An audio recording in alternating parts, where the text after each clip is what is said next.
lines and lines in the haze of your fixation.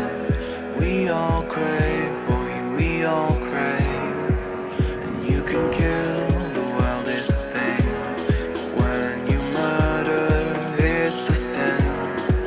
In the midst of your conviction, we all crave for you, we all crave.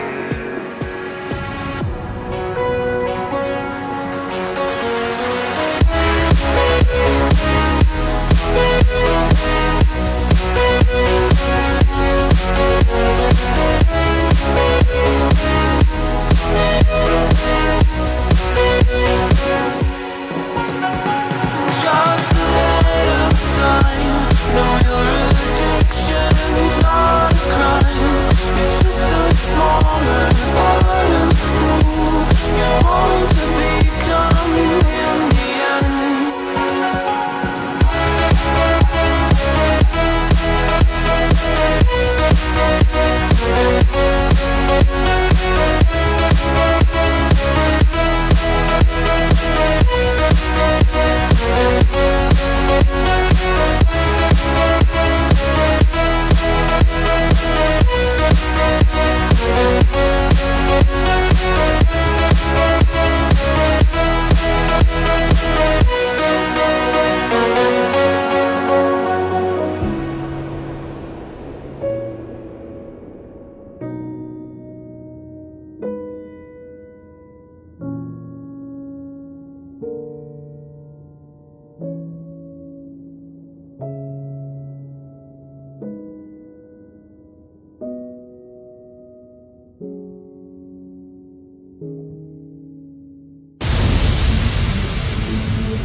Alright people, welcome to the Day 8 live stream of the ESL India Premiership 2017, brought to you by Omen, by HP, Zowie, by BenQ, HyperX and organized by Nodwin Gaming. I am Vagish Godslayer Bhan and I will be taking you through all the 3 games, Clash Royale, Dota 2 and Counter-Strike Global Offensive, as and when they happen, game by game. Now moving ahead, ladies and gentlemen, let me remind you, for everybody who's following us on our various social media, since you've been quite, how would I say, vocal about the fact that how to register for the ESL India Premiership. Well, the phase 2 of the registration is already open. The registration link should be on the screen. All you have to do is go on to the registration link, follow it, go to the URL it takes you to, and register yourself for the game you want to participate in. And for those who want to understand a little bit more about how the ESL India Premiership works, well, it's very simple. We have 3 seasons, summer, fall and winter. Currently the summer season is on, and we have concurrent simultaneous 3 leagues going on: the Starter League, the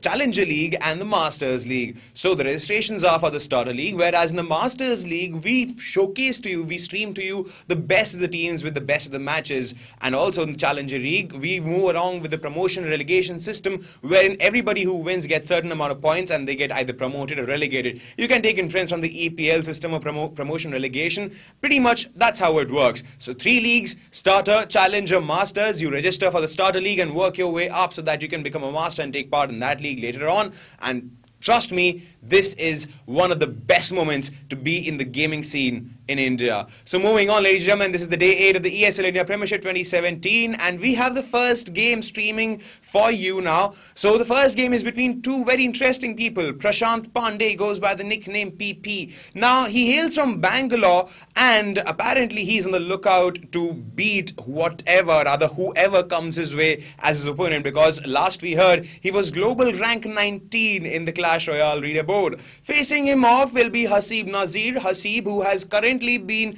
the only person who has been unbeaten in the ESL India Premiership 2017 summer season so far. He is the only guy to beat our last year's Masters 2016 champion Mrinmoy Lakar, and he admits to the fact that buying gems in the game is a waste of time. Rather, what you should do is just practice more every day with the placement and timing. Well, that's what Haseeb Nazir says, and we have both of these people facing off against each other. Whereas off stream we have two very interesting candidates. We have Mrinmoy Lakar going off against Deepak Mehudi Mehta in the game which is happening off stream. But for now, let's focus on the game which is going to be showcased to you between Prashant Pandey PP and Haseeb Nazir Haseeb.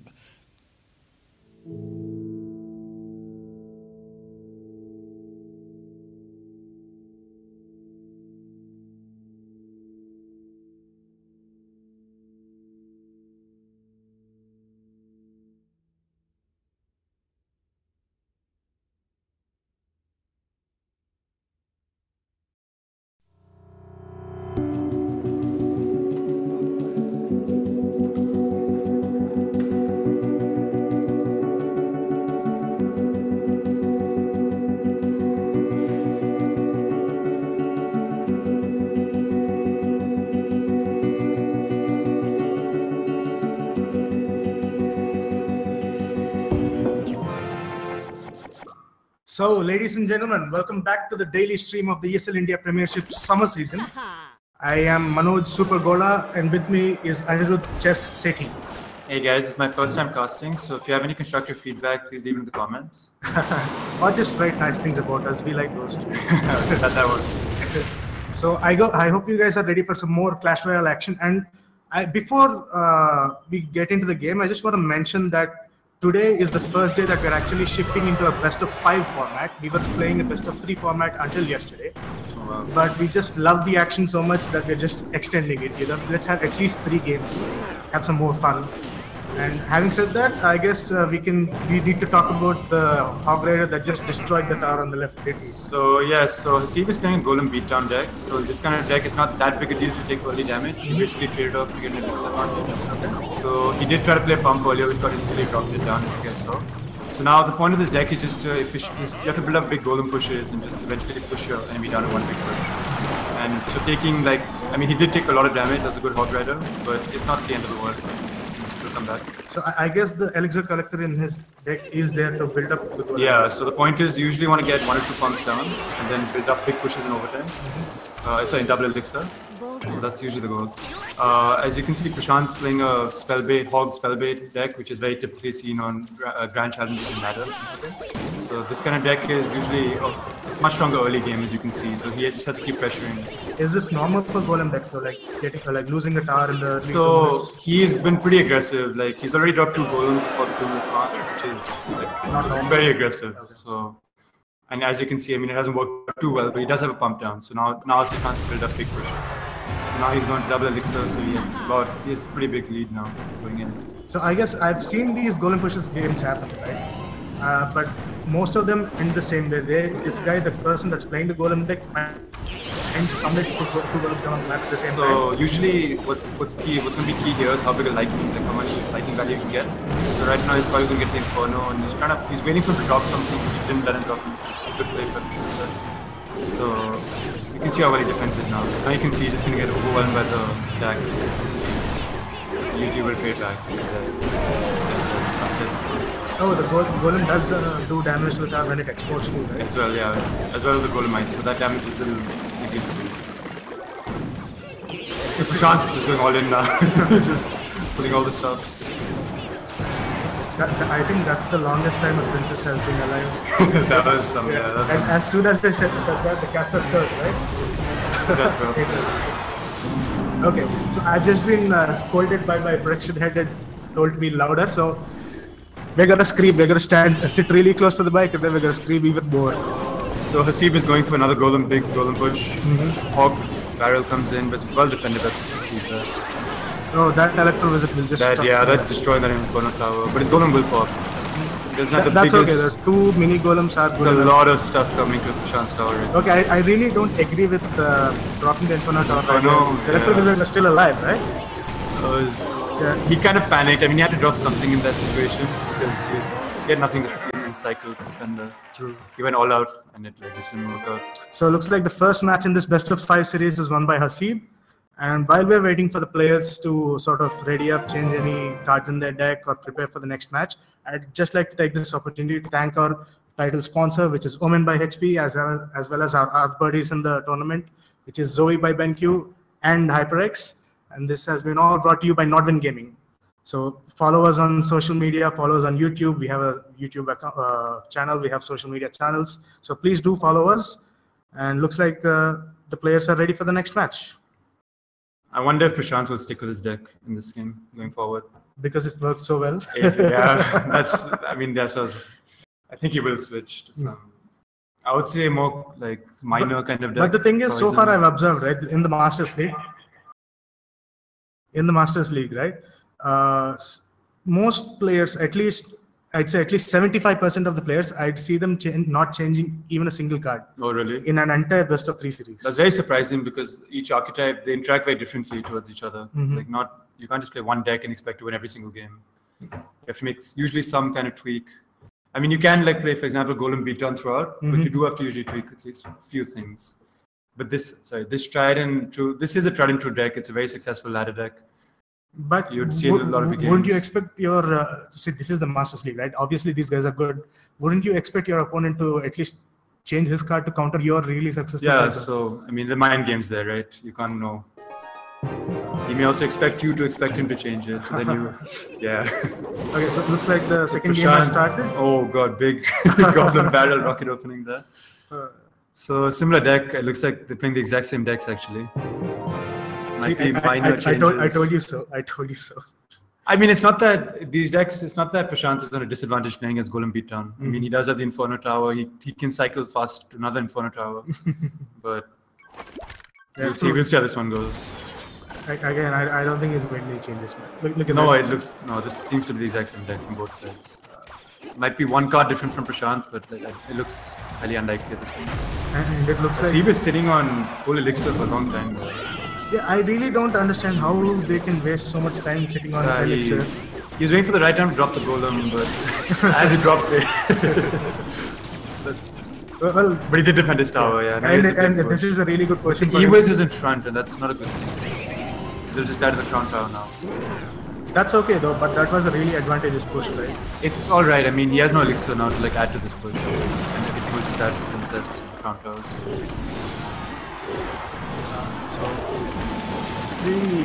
That was so it was well defended by Prashant there. You see, you know what I find funny about these half HP skeletons, right? So it doesn't matter if they're at full HP or half HP. Yeah, they still die to one. Yeah. Okay, so it's pretty tilting looking at them at half HP. So another Hog Rider push coming up. There's a deep Goblin Barrel there from Prashant, trying to catch him off guard, but Haseeb was no fool. He's just getting out of the barrel. Yeah. So now Haseeb will just sit for a bit, build up another big push. Oh, but those rockets just keep on coming. Yeah, so he's just, oh wow, he hit the clean. I guess he decided it just doesn't matter. I guess he thinks he's gonna, I mean, the left Kranta is in rocket range. But for Prashant to blow a rocket now and also defend the golem push, it's a bit tricky. So Prashant decides to split push, but won't be too effective here because the king is activated. This is why I disagree with this approach, because generally these kind of decks don't 3-count when you have a Hog Rider and Goblin Barrel. No, but that's okay. So I'm guessing this push will go up to the Delta range. So this is a huge push from Haseeb now. He's saved up all his elixir, he's going. He's even got another goal on the other lane. Oh, this is a huge push. I think okay. So this may go into this may go into overtime, but I think Haseeb. Yeah, I mean there's too much now. I mean he hasn't even got the left tower yet. Like, he sends a princess, but minions somewhat distracted princess. And he has to expend a rocket now just to get the left tower while he has so much to his right tower. But yeah. That's a tower, yeah. That's definitely I think Haseeb is going to take game 2. He drops the panic Hog Rider. Hog Rider stacks the Skellies, the bigger threats. No, wait, did he get the last hit on the tower or did the golem exploding bring it down? I missed that. But, I mean, tower did drop, so... so I think Prashant, might need to change his deck at this point. Dude, I am glad we made the change to the best of 5 series. Yeah, you can get to see more. I mean, I say this, but hopefully we see different, like some variety. It is the best of 5. We want them to change their cards, right? Yeah. So if Haseeb wins this one, I guess that's trio then, right? Yep. Yeah. So Prashant needs to, let's see what he can change up.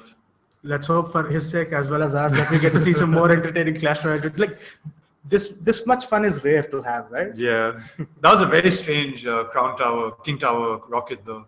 Because if he didn't send that King Tower, he would have actually got damage on the right side with this Hog Rider. True, on the other tower, right? Yeah, because all he had to do was drop skeletons and the King Tower just killed the Hog. So he didn't have to defend much. He had expended nothing defending. And then he built even more to his Golem push, which was just way too much. Like he didn't even have time to drop an Inferno. You know what would make me really happy though? Not seeing a golem in this game. Yeah. Like completely go around. Okay, he dropped a Mega Minion, so that's a different deck. So I'm guessing Lava Hound. Oh, Haseeb, come on. Prashant could be playing Golem on Golem. You jinxed it. You jinxed it. I spoke too soon. I'm always this one. They could be playing the same deck with very changes. Arrows, yeah, it looks looking similar. So those arrows completely missed. So usually when you have Golem on Golem, both users drop Golem. So the Golem actually defends the backline defense while your Golem pushes. So your E-Waves will clear up the Golem and you already have a Golem on the enemy. Who's doing quite a bit of damage. Yeah, so not the end of the world for either person. It's alright. Right? Oh, this Evil's man, he's doing so much more damage to... But it's very low now, I won't be able to. An Evil's action. I couldn't get the other Evils even once. So, what's surprising is, look at the damage on the tower, and Haseeb has only played 6 cards so far. Obviously, he's revealed his 7th card, which we already know he's the Elixir Collector. I mean, they're playing pretty much the same deck now. I think the only difference is Prashant has Mega Minion, and Haseeb has Minions. Or Log. And yeah, so some people prefer to use arrows in the Golem beatdown. Some people prefer Log. So arrows is obviously 1 elixir more, but will help you against those Lava Hound kind of decks. As well as aerial units. I've seen minions become so popular in the higher. And he also does know what Haseeb is playing, and he knows Haseeb is minions, so it is useful against those minions. Obviously not as useful against Mega Minions. So what do you think Prashant's 10th card is? Oh, Lightning, for sure. I think both players will let's go with Lightning. So, okay, again Haseeb has won this push, I'm going to say. Yeah, so this looks like the tower. There's lightning comes up. Now the value lightning. Yeah, hit all 3 the animals. I think this is a 3 count. E-Waves, Mega Minion, Baby Dragon. Yeah, so usually these games just end with like whoever gets the bigger golden push. Just go crazy. So the point of this deck is you just defend golem and you defend as cheaply as possible. It's okay to sacrifice some damage. Just get positive elixir trades. Yeah, you can keep doing it. As long as you don't lose your tower, you just defend reasonably well. Take damage, trade for elixir. And that golem right there, he's going to get 30 seconds. Yeah. The Reavers was played a bit too in front, and it will just get taken up by the Mega Minion, which is a slight mistake. Ooh, it gets defended by the skeleton. Oh wow, it does manage to survive. Those zaps, man, they just confuse you. You know, they shock your brain. The BM elixir. Oh man, it's a trio. It's a trio. Okay, so wow, that was a good game. Congratulations to Haseeb, Prashant. Good luck next time. Like, this is quite a steamroll, isn't it? Yeah, this was. He did play the same deck all 3 times, and it was just. He just rolled through Prashant's defense. So yeah, that was a great couple of games, guys. We're glad you've joined us for this. Stay tuned. There's some excellent CSGO and Dota 2 action coming up later today. And handing this over back to our excellent host, Vagish Godslayer Ban. Bye-bye. See you guys. When the night gets cold,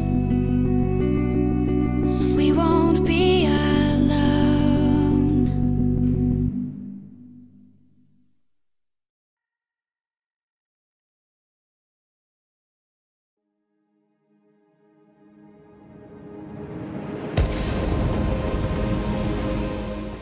Thank you for breaking down the game for us bit by bit in this best of 5 of Clash Royale. Anirudh and Manoj Supergola, our esteemed caster as well. Apart from that, welcome everybody who's joining us on our various social media, the Facebook page of ESL India and the YouTube gaming channel of ESL India itself, where we are streaming the 8th day of the ESL India Premiership 2017 live to you as and when the games happen between the best of the teams from the Masters League. Now moving on, let me remind you that this particular edition of ESL India Premiership 2017 has been brought to you by Omen by HP, Zowie by BenQ, HyperX and organized by Nodwin Gaming. Moving on to the 5v5 MOBA game, which apparently, according to a lot of my friends who play this game, is one of the most played games in the country, even though the Counter-Strike Global Offensive somehow takes the viewership cake. Yes, I'm talking about Dota 2, ladies and gentlemen. We have 2 matches lined up for you, one up for your stream, which is going to be showcased to you live between this team called the Council, all the way from Bangladesh against Standin 5, a Mumbai-based team. And also off-stream, we have one amazing match going on between 2 equally talented teams. We have a match between Entity Esports, yes, Jeet Swifty Kundra and Gang will be facing off against 3 Cheers for Divine Ascension from Nepal to see who gets the best at the end of the game. Let me remind you, 3C4DA has shown us some really impeccable gameplay, and considering that Entity Esports has recently acquired quite a new roster, considering they have, how would I say, international players now in their team, this match is something which is going to be interesting. But right now we're going to focus on the match we're going to stream between Standin 5 and the Council from Bangladesh. Now, for those who remember, the Council came by last year and won in the Challenger 2 held in Bangalore, and they did participate in the Masters 2016 but failed to make a dent there in the top 1, 2, 3 positions. Now moving on, they'll be facing off against Standin 5, a Mumbai-based team, a few players of whom are based out of Circle Gaming, and they have shown pretty consistent gameplay of late, which brings us to the point: will Standin 5 win this game, or will they lose out to the Bangladesh charging ram called Farhan, Death's Islam and Gang? Well, that's for them to find out as they go in-game. We'll be joined by our esteemed casters Vivek Venkatraman and Nishant Cloudix Patel, who'll take us through this game bit by bit, action by action as it when this happens. So moving on, ladies and gentlemen, we have Dota 2, some 5v5 MOBA action, here only on the ESL India Premiership 2017 Day 8.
Personalize the way you see everything. And then conquer.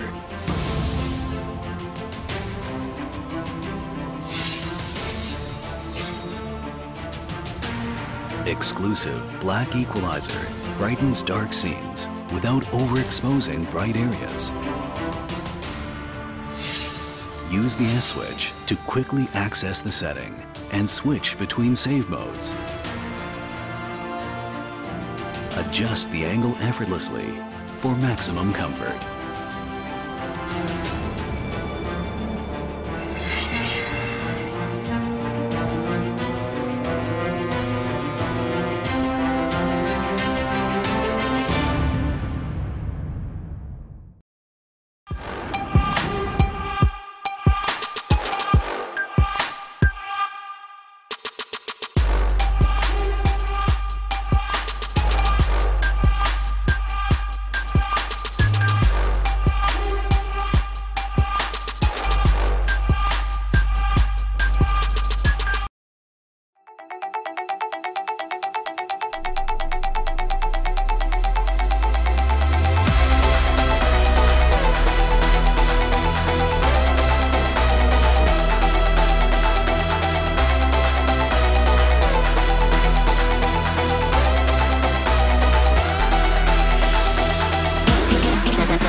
Dire team back. Welcome back, ladies and gentlemen. We're here for an India versus Bangladesh matchup, except for the fact that it's not cricket. We're watching Dota 2 today for the ESL India Premiership. I'm CloudX. With me, I've got Vivek again. We're casting on behalf of AFK Gaming. Hope you guys have been having a blast all these days. And I, for one, am looking forward to this matchup. What's up, Vivek? It's going really good. It's been a great series of games that we had so far in the ESL India Premiership. And you did mention cricket, and one thing that's really important in cricket is playing on your home ground. And the council and the supporters almost always make the ESL India Premiership YouTube channel feel like home ground for them. They're always there. They're always supporting Farhan, which is Bets, and they're very vocal about their supports. We had some people showing some love for Standin 5 like that as well. Yeah, well, today Standin 5, they do have a tough opponent in front of them. They've been playing some great Dota. You and I have been quite impressed by Standin 5 in the past. We've seen them do some amazing things, especially when you give them the Slark in their hands. But for now, it is going to be the Slara and the Magnus that gets banned out by the council. As for the council, now we do know that they're a team that loves their shenanigans, right? They're a team that every now and then likes to run things like a 4-position jungle meepo. Yeah. 10 seconds. I don't even know if that was 4 position, to be honest. It was a jungle meepo. We don't know what position it was. A made-up position. But yeah, they do like to run meepo in the jungle. They were one of the few teams that ran a lot of Chen in the jungle in the earlier patch. Otherwise, they do fall back a lot on the Visage for Jin. And Len is an absolute beast with the Ursa Warrior. So you would want to ban out that hero as much as possible. First phase ban's pretty standard, but there is the chance that Abaddon might just slip through. And the council, if they do play that hero, they could pick it up. He's very potent in the current meta, very hard to shut down in the lane. And yeah, the Standin really taking their time with the second ban. But I mean, there's nice one, Vivek. Yeah, no, they've already popped the second ban. Well, actually, we were watching it on a little bit of delay on YouTube. So Earth Spirit's going to be the first pick from the council. 2 picks on the board here for Standin 5. What do we have that's still in the pool that's very potent? I'm looking at a Vicky pickup, and Abaddon is a possible pickup as well. I mean, if you want to pick up Abaddon, now's the chance. But I do like this Earth Spirit pickup. I haven't seen Jin played, but he should be able to. I don't think Animal will be going on to the Earth Spirit. These bans, though, I mean, the amount of bans on Slada, it's pretty much a wasted ban just because your first phase bans do not matter so much. I don't know what the council is thinking. A lot of teams in a multitude of tournaments that are being played currently in India are banning out the Slada, and I'm not in favor of that. But Standin 5, they see the opportunity to pick up an Abaddon, they pick up the Abaddon. What's interesting is what they're going to pair this up with, and it's going to be a Warlock. Good support to babysit the safe laner, devastating in team fights. So yeah, Standin 5 off to a good start with that draft. The council, though, I mean, they are known to be unconventional, and they do like to pick up the Ursa. If they want to, they should try and pick it up in this phase of picks, because Standin 5 would have their mindset on banning out that hero. Because Jin is an absolute beast, and unless you have any plan on how you're going to deal with him in the mid lane, he's just going to run over you in the game, as we saw earlier on yesterday versus 4 Medical. He is quite a dangerous player, to be honest. I mean, I feel like the entirety of Council has this very unique play style. But they are also the lot that's very playful in their own play style. Absolutely. And that playfulness occasionally gets them in a lot of trouble, right? Just yesterday, we saw the Monkey King in the shenanigans, chasing past towers, diving inside the enemy base. They were this close to slipping up and throwing their game away. Yeah. At the end of it all, they had a fun time, and they ended up as the I like how your breakdown started with playfulness and transitioned into throwing. And there's a very thin line between both of them. That's true. It really is a thin line between just having some fun, harmless fun, and then actually throwing the game in. Yesterday, I feel like Council were on both sides of that line. Yeah. But they pick up the Rubik. Definitely a decent spell to steal from the Abaddon in the form of the shield. The question is he going to offer enough to the safe laner to zone out the Abaddon? And yeah, the Ursa does get banned. So if Council wanted to pick up that hero, it should have been the second pick. And now Len will be forced to play his other comfort picks. Maybe the Klings, which isn't so much a threat. Maybe the Skywrath Mage, which we haven't seen in a while. I mean, the Skywrath Mage is something that I think they gave up on midway through the last Masters League as well. But it worked out. I mean, I've seen him in mid lanes, and if I'm not mistaken, he even won mid once versus Crowley's Invoker in the mid lane. So it did sort of work out for them. But the Spectre gets banned out, and I'm curious about the Spectre ban. Are they thinking of picking something like the Sand King potentially?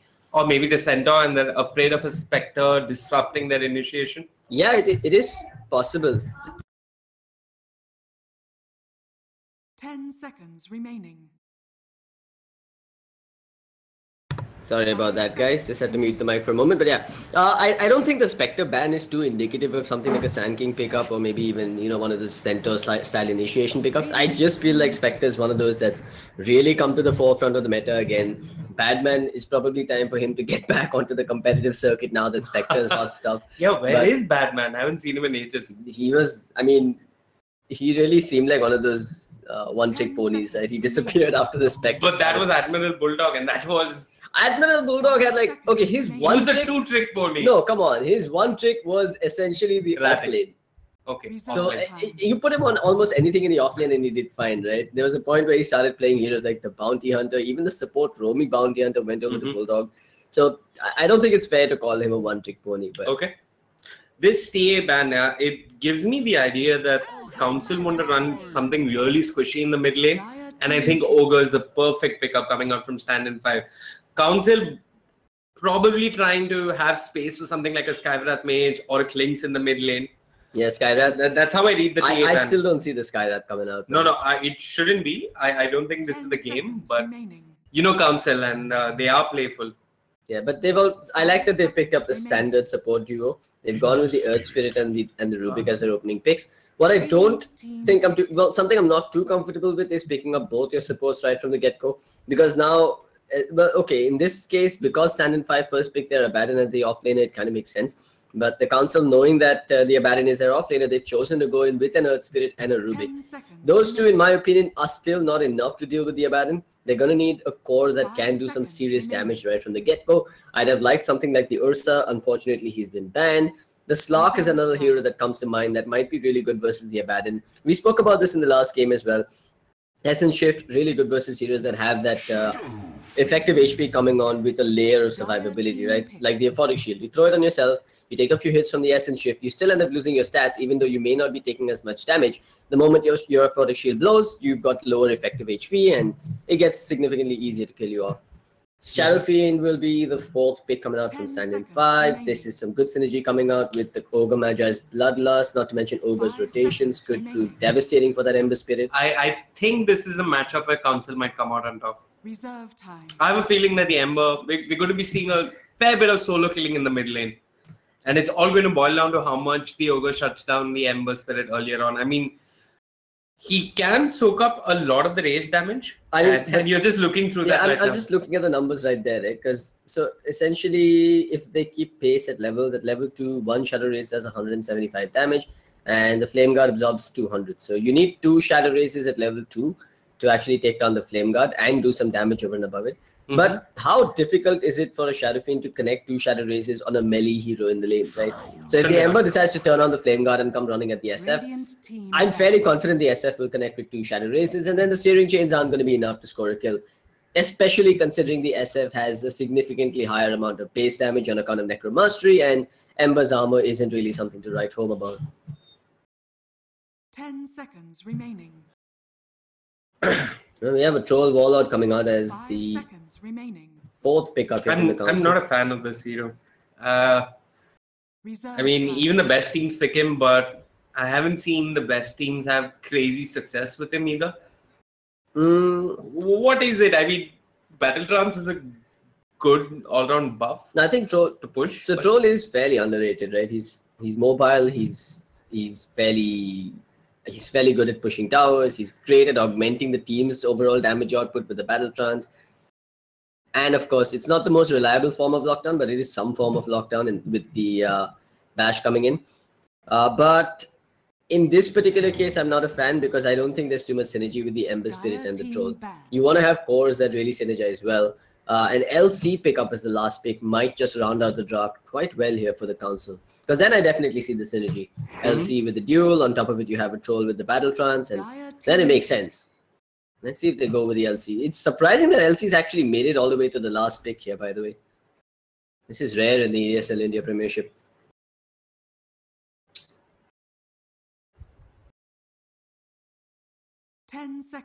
What are your thoughts, though? What do you think the offlane should be here for the Council? I think they go with the center. It's what they're very comfortable with. I'm not saying it's the best pick, but it is something that they do run a lot. Yeah, we've seen Deaths run the center quite often. Yeah.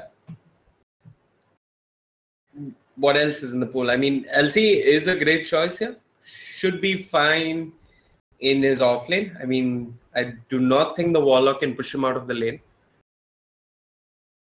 LC is not a bad pickup at all, but they're going to go with the center. So Standin 5, meanwhile, they're looking for a safe laner. Yeah, they're looking for a core, one position. Slark is in the pool. Is Slark the best choice? I mean, they've got the Earth Spirit and the Centaur with AoE disables. Right. What works well there? Juggernaut would have been a decent pick, but he's banned out. Phantom Assassin, maybe? Evasion versus the Troll, Bloodlust to boost her, or to augment her damage output, or rather to augment her attack speed. Or they could go with a core Venger and then just rely on the Abaddon and the Shadow Fiend for physical DPS. Sven? Venge. I was thinking more of a Venge. I don't know. I was thinking Sven. But So Abaddon is one of those greedy offlaners, right? You want that minus radiance, etc. right. Shadowfiend clearly is a greedy mid. If things go bad, he goes into the jungle and flash farms with Shadow Rays. But they will go with the Slark. I guess this... I like the co-venge idea. It would have been a nice pick coming out from Standin 5. But yeah, Slark generally considered as one of the stronger position ones and sometimes picked up without looking at what you're playing up against. And yeah, they do have the lockdown to deal with him. Yeah, this is one of those games where I'm not a very big fan of the Slark, but we've seen that the Council, well, the Slark does seem to be the Council's kryptonite, right? Just yesterday we saw Slark scoring ultra kills with like a 20,000 net worth deficit in his team, against his team's favor, and that was against the Council. Who knows, maybe they've watched that replay, they've probably done some analysis on how best to deal with the Slark. And rightly so, because in this game they do have AoE disables. So it is possible to shut down the Slark.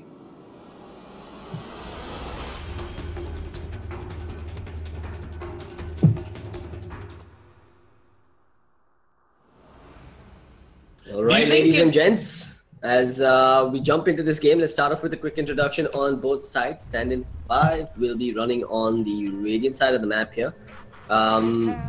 We have, give me a quick second, guys. We've got a little hiccup with our hotkeys. All right, there we go. You've got Mamacita handling the Shadow Fiend. Warlock is going to be playing that. Well, he's going to be played by Disruption. Ogre is going to be in the hands of Pashu. Abaddon's going to be played by RC, and then we're going to have Iced playing the Slark. On the other side of the river, we've got Animal playing Rubik. Jin will be playing the roaming Earth Spirit. Death's going to the off lane with the Centaur, and Len in the mid lane with the Ember Spirit. That leaves us with Closer playing the Troll Warlord. I think we're going to see a fairly aggressive start coming out here because we do have Animal, Len, and Jin walking dangerously close to the enemy side of the map. But yeah, never mind. They're just going to back away for now.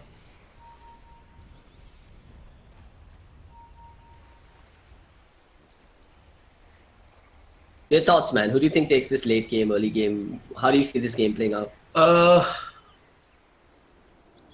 I think a lot of it is going to boil down to the mid lane. This Ember versus Shadow matchup. If Ember gets the start that he's hoping for, he should be able to kill Mamacita on the Shadow Fiend more than once in the laning phase. And if Shadow Fiend is playing from behind, it's not at all fun. And the problem though for the Council is that Animal. Did he just drop a ward? Yeah, he did. Okay. That was a very questionable movement coming out. Very questionable move coming out. I mean, it's obvious, right? That when he moves so far, stand and turn around. Yeah. The aim was to probably try and steal the enemy rune, but it really didn't amount to much, and he's probably forced to use his consumables. And that gives Ogre a good 100 gold to start off with. And Ogre making Animal really pay there for his greed and map vision. Alright folks, a quick disclaimer before we go any forward. There might be hiccups with the last hits and network charts not changing, and there might be hiccups with a single hero's perspective being displayed. So you folks in chat can always let the ESL India folks know and the Nordwind folks know, and I'm pretty sure whoever their observer is will be able to switch things around for you. But RC is in trouble here, and this should be your first blood. The Council opens fire and manages to land their bullets quite perfectly. I really like what the Council did here. I mean, when you're playing up against a really difficult offlaner who gets stronger and stronger as time progresses, maybe something like the Timbersaw or the Abaddon, you gank him early. And they've got the kill. And this is going to probably push the Abaddon a little behind. But he's picked up his level 3. So I'm actually surprised that the Abaddon did not put down a wall somewhere around here, because this is almost certain death over and over again. He's not positioning like he has an observer either, so there's a very high likelihood of Animal just coming in with another lift soon enough and scoring a kill. I think he was expecting the Earth Spirit to hang around the mid lane. But then again, the Radiant Ward in the mid lane is slightly defensive. Animal, what was he doing? I didn't catch. I think he was trying to snag the bounty rune before RC got to it, but He was a tad bit too late. Middle lane, how's the Ember Spirit doing so far? 8-5 versus the Shadow Fiend is at 9-4. 10-3 actually. Mamacita's doing fine for himself, but he's got to be careful of this rotation coming in from Animal. I'm loving the pressure that they're trying to apply here. If they can score this kill on the Shadow Fiend, I think it'd be absolutely perfect. There's the smoke coming in, they've got the rolling boulder. It's going to whiff on Mamacita, but they get the boulder smash and the Orb of Venom slows, then the lift. Animal gets the kill. Both supports, look at what they did here. You had the Ruby coming in from one side. You had the Earth Spirit coming in under cover of the smoke right from the lane. That's not a position that you really expect an Earth Spirit to come from. It's daytime and you expect to have vision on top of the slope. They played that one really well and that looked like a very practiced maneuver. Yeah, and this is just what the Ember needs to really bully Shadow Fiend out of the lane. A couple of early levels, get level 6 as soon as possible, and then he absolutely has enough solo kill potential to bring down the Shadow Fiend by himself. But Ogre, he's doing the right thing here. He needs to hang around the mid lane a little bit more. I'm not sure what lane he was in when all of that happened, but yeah, he needs to bully Len out of the lane. Yeah, I think it was just hanging around at bottom. But Len, yeah, probably a bad idea to throw the Ignite on top of him after he's got the Flame Guard already activated. Anyway, this leaves the top lane completely open. Closer just continues to farm up. And he's now up to 18 or around the 19 CS himself. 1600 net worth. Len, he's in trouble. One more Shadow Rays could do the trick here. Mamacita's giving chase. Jin is in the vicinity and can bowl a smash. Will connect. Len, 4 seconds, 3 seconds to go till he gets the Flame Guard. But it doesn't look like he wants to turn around. Ashu comes in a tad bit too late. He did have the long range raise, but I guess it was only level 2. Might have not been enough. I think it would have been enough, but perhaps he was just not confident enough. Strange considering he does have the boots and the Ember doesn't. Should have gone for that one.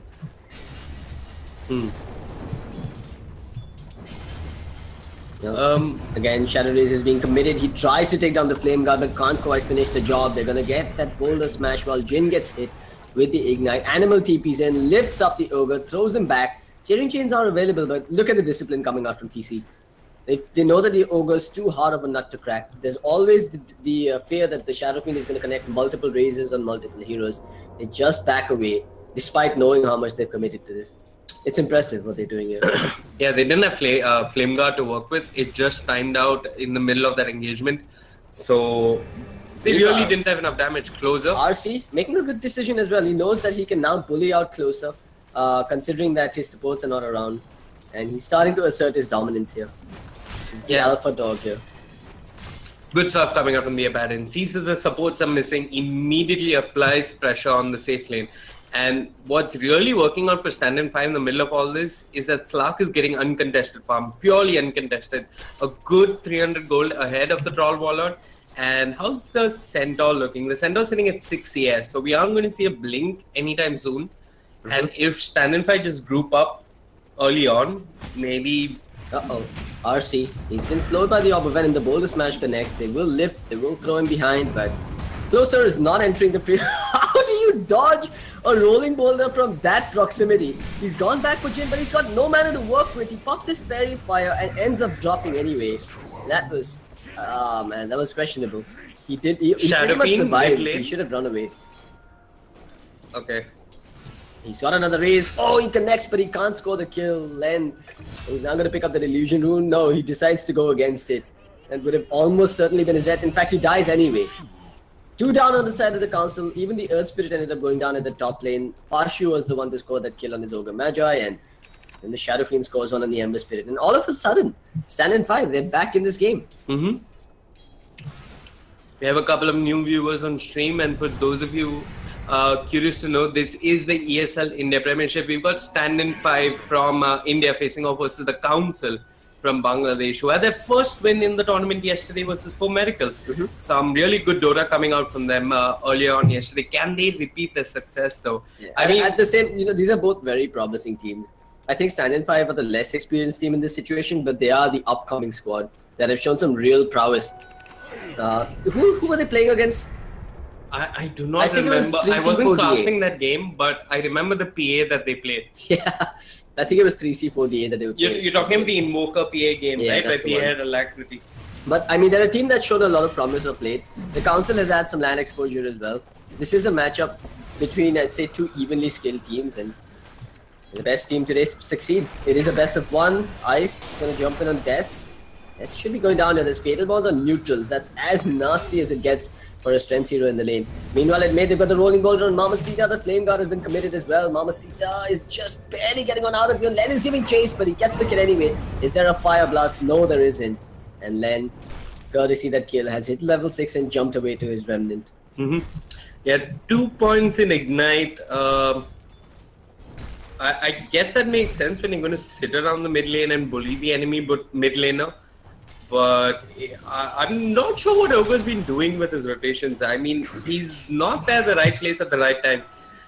The idea here is to just shove the mid laner off his lane completely, maybe even force Earth Spirit to sit in the mid lane as much as possible, and that frees up Abaddon in the off lane. Then Abaddon can apply a whole lot more pressure on the Troll, and that way just by default you're winning the lanes. But Troll, he's been rotating around the map, not sure what he's doing. Can we just take a look at Troll? He's again not... sorry, can we take a look at Ogre? Sure. Ogre is Boots, Orb of Venom, Sentry Ward, level 4. He just hit 4, so the Fire Blast has come online now. But again, the Council are doing a better job of securing this middle lane. De-warding, warding, securing runes, and just in general finding successful kills on Mamacita. He does have the infused raindrops online, but I'm not too sure how much value that adds, because Ember is mostly damage over time. I guess it will help versus the Fire Remnant Burst, but again, that's 100 damage, while the infused raindrops damage threshold is 120. So level 1 Fire Remnants pretty much ignoring the damage block from the infused raindrops. The problem here for the Council is that Deaths on the Centaur is not having a fun time. We've seen a similar movie before, but this time around RC has the borrowed time, and he's got an Ogre at his back, so they might be able to turn this around, but for now they've triggered the borrowed time. Closer, is he still thinking of going forward? That rolling boulder will not connect, and there is a TP coming in from the Warlock as well, but he's a level 5 Warlock. No drop available, but apparently no drops needed. Jhin does have Remnant charges, but he doesn't have the rolling boulder, and as the Aphotic Shield blows, he'll get the kill. Standin 5. They were kind of hoping that the Council jumps them for that fight. Radiant's middle tower is under attack. Len, he's trying to find Shadow Fiend in his own jungle. He does have solo kill potentially. I mean, he could bring down the Shadow Fiend. But Mamacita, he's playing this absolutely right. What's odd is, even though the Shadow Fiend has 2 deaths and Len has just 1, the Shadow Fiend has actually managed to out-level Len. Yeah, going to the jungle, flash farming with the razors, I guess. Looks like these two ended up finding another kill. This time on the Rubik. So 5 and 4, Standin 5. I think they should have a net worth lead. Yep, quite a significant one, in fact. A lot of that is on account of the Slark. Meanwhile, Len, is he going to get brought down again? Actually, Pashu's in trouble. Another wide ball, courtesy Jhin, but the Fire Remnants were there. Pashu goes down, so does Jhin. Ice has come in and has the pounce. He needs to find the line, and indeed finds it. The Raze will miss, but the auto attack won't. Mamacita with the double kill. Again, Standin 5 coming out on top in that skirmish. And while it did cost them 4 heroes rotating in, it's totally worth it at this point.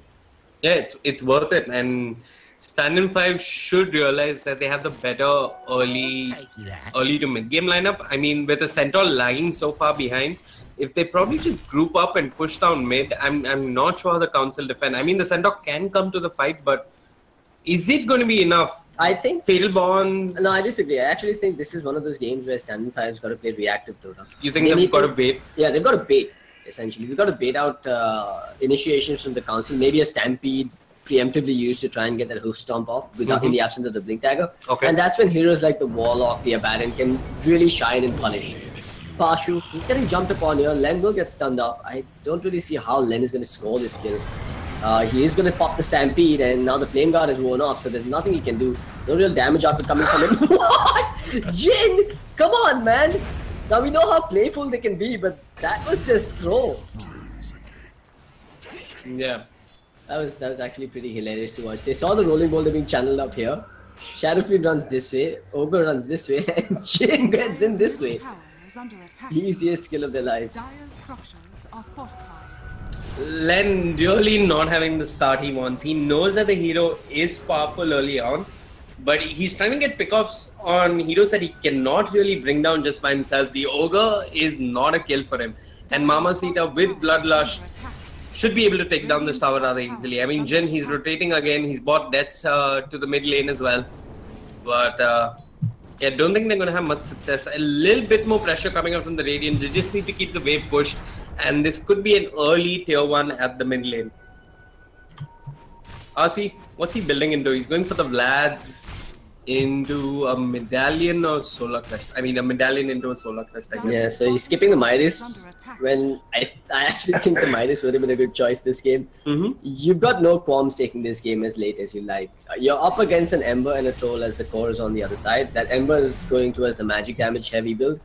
If you pick up the Midas, you slow down this game, take it as late as you like. I think Standin 5 are in a more comfortable situation.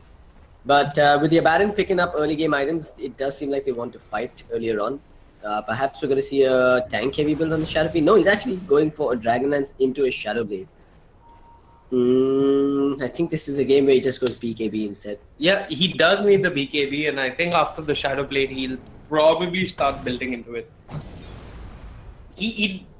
I mean, he's got the Shadow Blade, lets him move around. No, he does, okay, he switched it up. He had the Shadow Blade queued up. He has switched over to the BKB. Good this choice. Early on. Yeah, absolutely, man. Look at the lineup. You got Earth Spirit, who's a walking tank full of magic damage. Yeah, it is. A majority of the damage is magic, but I mean, here's the game plan. Once you've got the BKB and the Dragonlance, you're a Shadow Fiend with plus minus a bit, 1500 HP. You stand on the front lines with a seriously large amount of armor as well. With the bonus attack range, you stay a little further away from the tower and hit and chip away.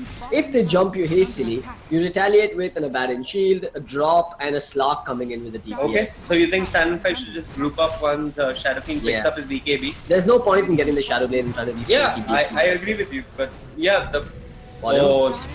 attempted kill on Slark there, but he popped the Shadow Dance and managed to get away. And there was a Stampede committed for that as well. So they lose a tier 1 at top. They don't find a kill on the Slark. They commit the Stampede. And it seems like they might end up losing some more. Dire's top tower is under attack. Yeah, Standin 5, I mean, they are really in a commanding position. Length is lagging behind, and you do not want to play an Ember that's lagging behind. I mean, 14-minute Veil, it's not too bad. He said his power spike, though. I don't think he's that far behind anymore. Do you think he goes Blade Mail next or BOTs? The BOT. I think you go BOT here.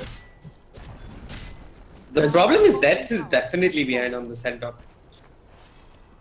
You think? Yeah, he's far behind at this point, but he does need that dagger and he's gonna die again. Ice, no hesitation, just goes for the jugular and scores the kill there. That was ambitious of him, farming out there without his tier 1s. So again, this is exactly what Standin 5 needs to do, and I've got to say I'm impressed by the decision making. They've hit that power spike. They've got the tankiness that they need to survive any onslaught that the council throws at them. They know that the council has little to no initiation, barring the Ember Spirit jumping in YOLO. This is go time. They just got to take tower after tower and rack up the net worth advantage. How do you itemize? Oh wow, they're still busy killing. Ice finds another one, this time on the Rubik, and it's by himself. How do you itemize as a troll when you're this far behind? What can you do? I mean, is the Manta style enough? Do you need a Shadow Blade? I'm not even sure if he is going for a Manta style here. Oh, he's going for the Sanjanyasha, sorry. Possibly a Sanjanyasha, possibly a Manta style. But it's a tough call, you know. I think I would have recommended a BKB in any other situation, but given that there's pretty much just the Ogre that you're going to be avoiding with the BKB, you might want to skip it. But then again, with the Yasha into a BKB, you've got the mobility to run up to Mamacita and start pounding away at him. Not to mention the magic immunity to avoid getting stunned up by that Ogre Magi. So in that case, I think a BKB might still help him out. But now it's a Shadow Fiend with a second life and a Dragonlance, not to mention a near completed BKB. Standin 5 need to be really careful. Oh man, Animal. Again, this Roshan was literally just taken out. You know there's a Shadow Blade Slark on the other side. It's way too much of a risk to go and try and ward outside your base when there's no one to back you up even. But Standin 5, they won't hesitate to punish you. Give us the freebie, we'll take it, says the Slark. Dire's middle tower is under attack. It's only a matter of time before Shadow Fiend has his BKB. They've got the Aegis, and they could probably just go high ground if they wish. I mean, he's got the BKB. What are they waiting for? They've got the drop. Pashu TPing to the bot lane. Sure, they make the center even poorer. But I agree with this. It's the right thing to do.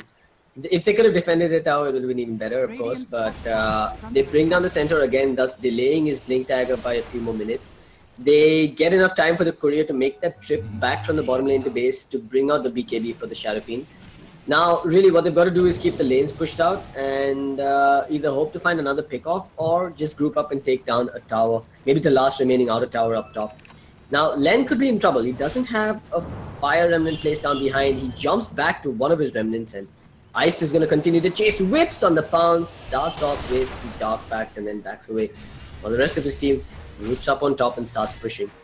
Yes, Standin need to be really careful. I mean, giving away one kill here to the council could be a lot of comeback gold. And in this meta, I mean, if you kill someone with high net worth, you're going to get a lot of gold in return, and that could slowly maybe be the way back for council in this game. They just need to group up as 5. I think this is one outer tower that remains. And if I were the council, I'd try and take this fight before Slark rejoins them. But look at that, Ice is already there. It's a fish killing an animal, and that's one poor Rubik. Is he level 6? I'm just asking. I haven't seen him steal a spell yet on the Rubik. I mean, I think he literally just rolled something. Just hit level 6, okay. But he placed down a sentry hoping to watch the Slark moving around. But again, his intentions were good, execution was poor. And now RC can just man up without a care in the world. Mamacita doesn't care that he's silenced. They've got the Curse of Avernus kicked down, and they've got an upheaval behind as well being channeled. If things go really bad for them, all they've got to do is hit the reset button with the drop. Searing Chains there, the drop comes out, connects on the 3, the Fatal Bombs are perfect as well. They're trying to disengage, but that takes a beating. They've got the lift on Mamacita, they've popped the Battletrons as well on the side of the council, but Closer's trying to run for it. The BKB expanded, the Requiem channel catches almost everyone. Look at the Fatal Bombs, tearing them a new one. The council ends up losing 2 and might end up losing 3 if Closer gets chased into the fountain. He gets herded back like a dog chasing sheep. As the racks are about to fall, we've got a BKB, a buyback coming out from the Ember Spirit. He wants to do some damage, but his fire remnants are on cooldown. And well, there is an Aegis available on the Shadow Field. He just mans up and right-clicks Len, sending him back to the grave. Can't buy back twice, my friend. He's down. That's a 5-man wipe. Standin 5 loses absolutely no one. And there's nothing left to do but tap out here for Len. Really. Slark, I think, in my opinion, is the MVP of this game, finding those multiple pickoffs, and look at him. So long and thanks for all the fish, he says, as we sign out here. Yeah, I mean, the council, they switched things up. Death used to go to the safe lane with Closer in the off lane, and the change in roles with Death going to the off lane really isn't paying off for them. I mean, Centaur really not offering any utility to his team, and Animals getting caught out of position time and time again. Yeah, but Standin 5, huge props to them. They basically figured out exactly how their draft was meant to be played. The moment they found the pressure point, that is the Centaur falling behind, they said, to hell with this, we're stronger, we push and we push now. And they just flawlessly capitalized on every minimal opportunity that they got their way. Well, folks, it's been a fantastic evening, but a short game nonetheless. A 20-minute finish coming out from Standin 5. Hope you guys have had a blast. I'm CloudX. With me was Vivek. You can find us at facebook.com/TheRealCloudX, and you can find him at facebook.com/Vivek. That is VEEWAKE. Of course, while you're at it, hit the follow button on the ESL India Premiership live stream. That is the subscribe button there. And, of course, do tune in every evening, 7 p.m. We'll be casting some good old Masters League Dota here.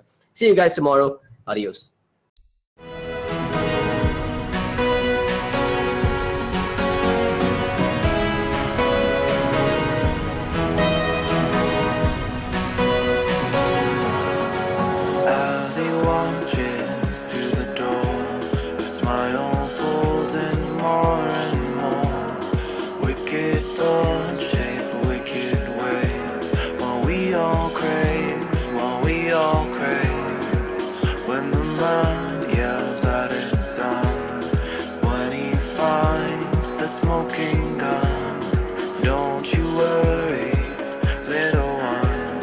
We all crave.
all crave.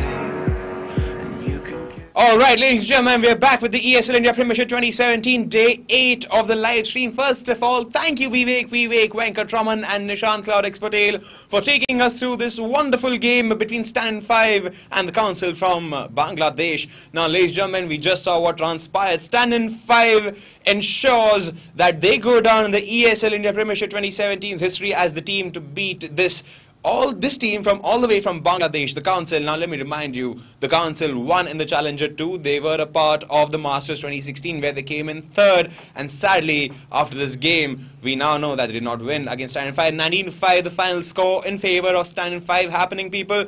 And also the off-stream match, well, the match happening off-stream between Entity Esports and 3 Cheers for Divine Ascension is not yet over. We will update you soon about the status of that match with the scores soon enough. But for the people who have just joined in and who want to know how to register and become a part of the ESL India Premiership 2017, well, the registration link should be on the screen just about now. All you gotta do is follow the URL and go on to the page where it takes you and register for the game you want to take part in and become a part of the ESL India Premiership 2017, brought to you by Omen, by HP, Zawi, by BenQ, HyperX, and organized by Nodwin Gaming. Now moving on, people, once again I'd like to welcome everybody joining us on the Facebook page of ESL India and the YouTube gaming channel of ESL India, watching the Day 8 live stream of the best of the teams with the best of the games. Now we're done with Clash Royale and Dota 2. We're moving on to the big boys game, as I like to call it, between two very amazing teams. Yes, people, we have Counter-Strike Global Offensive coming up between two teams. They are Dream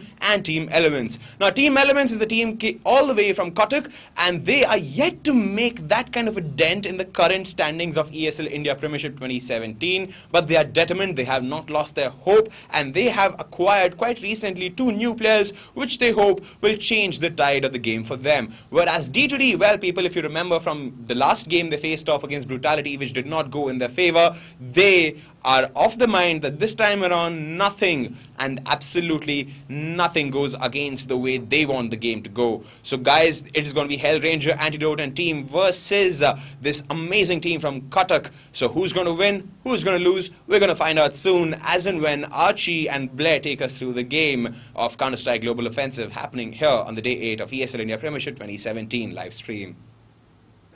the wildest thing. When you murder, it's a sin. In the midst of your conviction, we all crave for you, we all crave.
Personalize the way you see everything. And then conquer.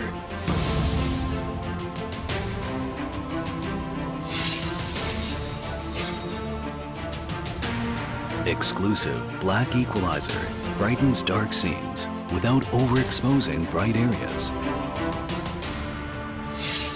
Use the S switch to quickly access the setting and switch between save modes.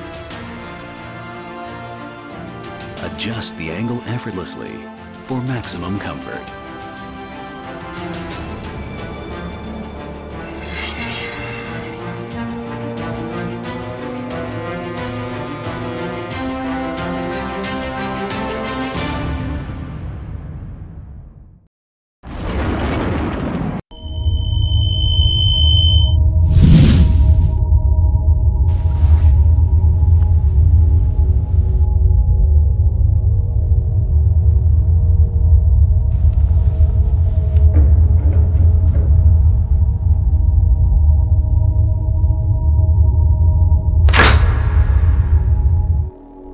Turn around 3 times.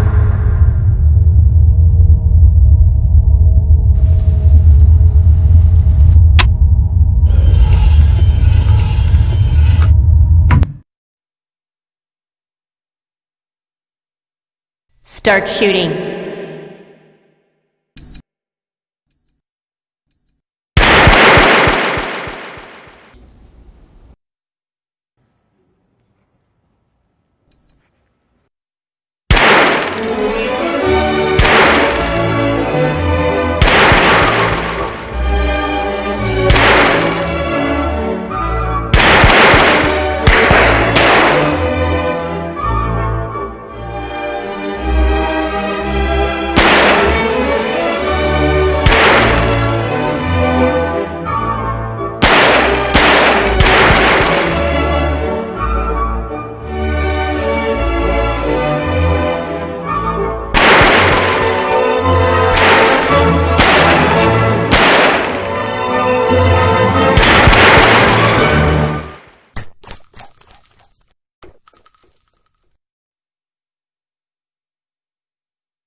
You wanna leave it all behind.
a smoking gun. Don't you worry, little one, for we all crave, we all crave.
We all crave for you, we all crave. And you can kill the wildest thing. When you murder, it's a sin. In the midst of your conviction, we all crave for you, we all crave.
Alright people, we're back again with the ESL India Premiership 2017, the day 8 of the live stream happening now. We are getting started with the final game of the day, Counter-Strike Global Offensive people between Dare to Dream versus Team Elements. Now Team Elements is yet to make quite a considerable dent in their standings of the ESL India Premiership 2017, but they hope so that this game may be the change game of their entire run in the ESL India Premiership so far. Now Dare to Dream also comes here with that thought in the head because their last loss against Brutality was something which they probably don't like. Nobody likes losing, man, at the end of the day. And it's Dare to Dream. It's one of India's upcoming teams in Counter-Strike Global Offensive, people. So that's what we've got lined up for you. Also, just to remind you that this game of Counter-Strike Global Offensive, we are featuring you one of the top games. We have one more game going off stream here between Team Wolf and Risky Gaming. Now you guys would remember Risky Gaming as a team from UAE which took home the cup and the glory and lots of love from the Indian subcontinent when they came here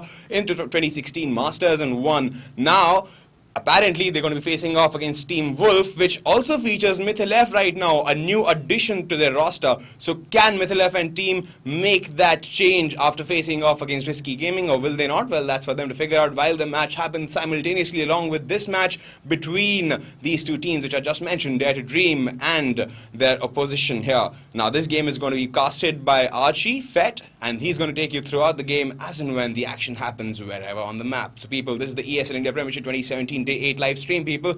Join us, and also you can tweet to us using a handle ESL_India. Tweet to us, we'll be happy to respond.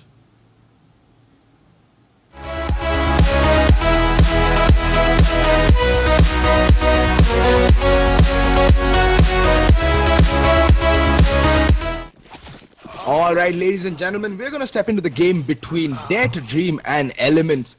And we're live with the knife round, and it seems like Team D2D has come out on top in this knife round. Playing Cobblestone, it's a curious map pick that Elements would let this map through. They just played Semperex earlier today in the CobX tournament on Cobblestone, and they just got absolutely steamrolled. I think D2D have been watching these games, and they decided that, okay, fine, we're going to take a stab at it because we're not that bad at this map, and Elements, clearly, it seems like it's their weaker map. Well, that remains to be seen. I think what Elements did get hard done by more than the fact that it was Cobblestone was the fact that Semperex just played an unrelentingly aggressive T-side. They just walked right, steamrolled into bomb sites and just won duels left, right, and center. Anyway, we're going to go live with the game between Elements and Team Dare to Dream. Dare to Dream suffering a loss from Brutality, I think, yesterday. Yeah, it was yesterday. And let's see if they can bounce back and come up with the victory. Going into the pistol round, Nims is going to be running the utility. 1 nade, 2 flashbangs. No kits on the CT side. Over on the T side, Blackhawk with the smoke and Hellranger with the smoke and 2 flashbangs. And right off the bat, we see some aggression here by Drop. The CT is counter boosting, but the brunt of the attack is going to happen over by the A-Long. And here we go, Hellboy picking one up and wisely falling back. Oh, but Kappa replying quickly with a headshot. Nims in the meantime has been boosted up onto Drop. He's going to fall back as the numbers are equalized and take a more passive role. Like, I like what Elements did there. They got the equalizing man, they equalized the number of people on both sides and then fell back to more passive positions. And even D2D, on the other hand, oh, Imba with a nasty headshot. Imba was criticized heavily by Equitas during his game against Semperex. Seems like he has shaken it off, and man advantage back to the CTs.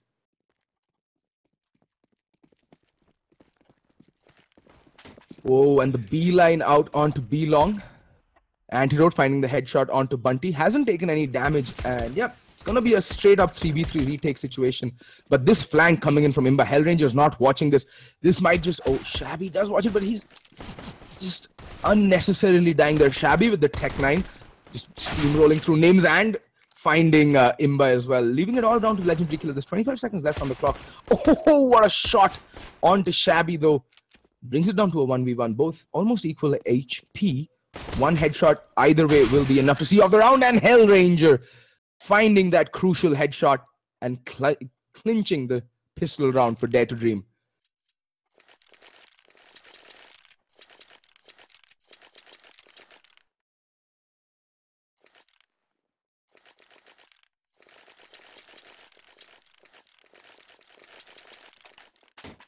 Alrighty then, how do Elements reply? And the answer to that question is that they will be force buying straight into this round. Yeah, everybody armor pistoled up, Imba with the kit. But in the meantime, brunt of the attack seems to be focused more towards the B-bomb site. See, two players waiting outside. Drop a nifty little counter boost of their own coming out. And Hellboy seems to have taken a ton of nade damage over by mid. And here's the thing, I'm not an... Okay, fine, they're not pushing. Legendary Killer is not pushing up long. Bunty rattling off a few shots by B long. He means business. And he wants to show them that they're here to mean business. And Name's taking a very passive hold by drop. He's just going to be listening in if anyone decides to, you know, drop. He's going to get smoked out. And that's going to force Bunty to change his focus. Like, now he has two angles to take care of. Failing the jump the first time. In the meantime, over by long, Shabby has managed to creep his way up to Haystacks. And he's going to lie patiently waiting, looking in case someone does push. Hellranger, Legendary Killer should be able to hear Shabby pushing. Shabby, is he aware of this? Oh, looking away at the worst possible time. In the meantime, the B defense also comes crumbling down.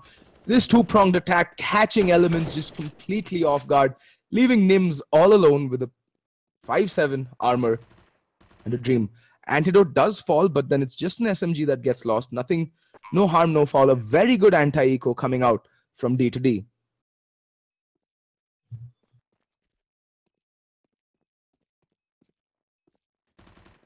And now the hunt begins for Nims. He might be able to pick up a few stragglers if they peek him one by one. Hellranger needs to be careful. Nims is out on the prowl. And they're literally touching each other through the door. And Nims decapitating him with a sweet shot from the 5-7. Does manage to pick up the SMG, but that's all she wrote for Nims this round. He goes down to Blackhawk. Curious today, Poker F isn't playing. Kappa standing in for Poker F today. Blackhawk finally does join the roster. And D2D looking really good, really solid. Although it was only just an anti-eco, but yesterday they really struggled to close out these anti-eco rounds against Brutality. They kept dropping these crucial rounds, but today they seem on point. They seem to have shaken off that loss to Brutality and are back firing on all cylinders.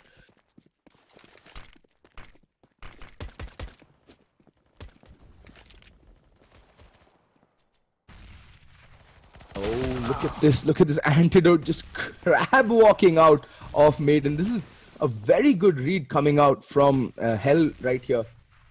But Bomb still stuck by mid. And they could do some damages. It's just USPs they're fighting against, so not a big problem. In the meantime, Hellranger's made his way onto mid doors, and he's going to find Hellboy. And look at this stack right here. Over by mid, over by Danger, as they say.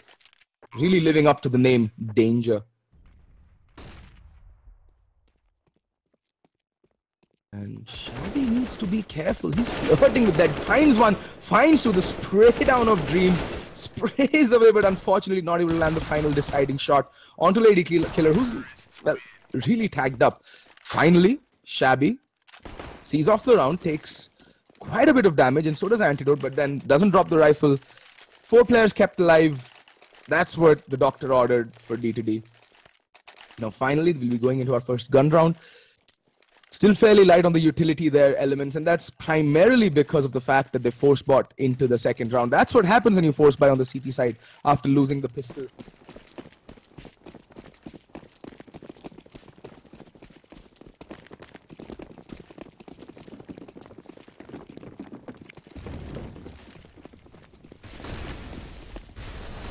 And this looks like a fairly out from D to D.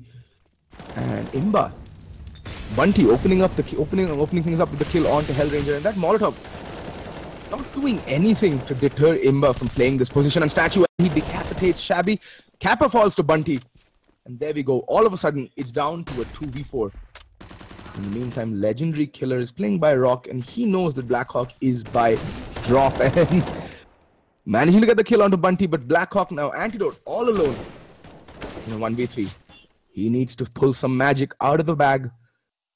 And that flashbang not going to deter him much. He's in a 1v3. He has time to play with, but the bomb unfortunately still dropped behind drop. So the CTs are yet to see bomb. And Antidote needs to make sure he's onto the bomb site. There we go. Gets the first kill. Oh, but Hellboy there peeking out of drop and shooting Antidote smack bang in the middle of the face. First round on the board for Elements. A much more consolidated CT side from the Elements here, at least on their first gun round, but they lose 3 rifles, and that's going to be a problem because, oh, wait, what? Blackhawk bought a Bison? And then a UMP? Okay, has to be a miss buy. That's just $1,400 down the gutter there from Blackhawk. Crucial miss buy. Not the right round, press the wrong button in the buy menu.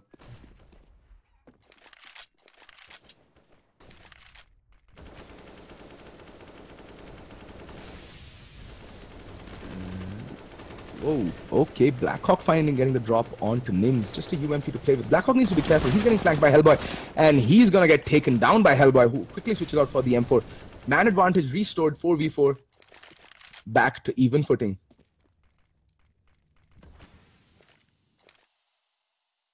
Hellranger now. Trying to make some noise by drop. Trying to maybe bait out a rotation here or keep the players cemented onto the B-bomb side and more focused onto drop.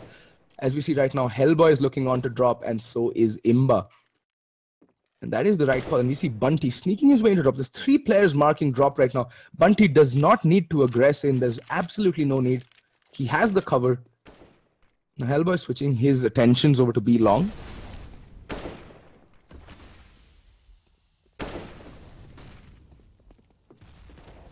He's going to see some action right now is Bunty. And yeah, I think he spotted Antidote crossing and takes some damage in return. And in the meantime, Hellranger has found Bunty and Antidote finds Hellboy. Okay, this is capitulating really fast. Now it's all down to Legendary Killer. 1v3. Can he do it is the question. It's a position similar to what Antidote found himself previously. And no, it looks like he's going to fall back and save. That is the right call in this situation. Because the money is absolutely shattered for Elements. They only kept 2 rifles alive in the previous round. That means they had to spread their economy to its breaking point. And yeah, save being the right call on a 1v3. It's not as promising. And I don't think this hunt is necessary from D2D right now because their money isn't that good either. But nevertheless, they are going to go in for the hunt. And they're hunting not in packs but as lone units. Kappa in the meantime just making a ton of noise by Danger.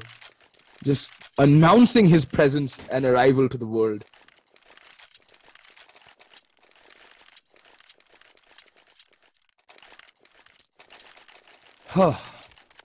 And yeah, the money is absolutely wrecked. Legendary Killer still buying into this round. So might be seeing some sort of a force because if Legendary Killer does go down, he won't be able to buy into the next round at all. They just got immediately reset by D2D here. Cobblestone, a notoriously T-sided map. I mean, very little CTs can do. And it's a stack over by the B-bomb site. And Hellranger just leading the charge. In the meantime, Antidote gets the first kill. Falls back, and that's the rifle carrier. Hellboy playing above the smoke. Trying to recover that AK-47, and Bunty does manage to get it back. In the meantime, the A-bomb side is right for the taking. Hellranger finds Imba, finds Bunty. He's just racking up those SMG kills and also managing to recover the AK-47. He's done his round for the job, recovered his investment on the UMP. Bomb's gonna go down. Only Antidote to go down. But yeah, Nims does manage to recover his AK-47 and they're making a beeline for T-spawn. Oh, Shabby does spot him out. Shabby being a little sluggish with his aim so far. And Hellboy just dancing around the arch over there by drop. And there we go. Nims going to a world-renowned Rapunzel to save this precious rifle.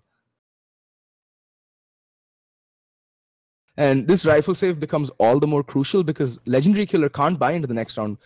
He bought down to $400 in second round loss bonus $1,900 while the rest of the team might want to force it up.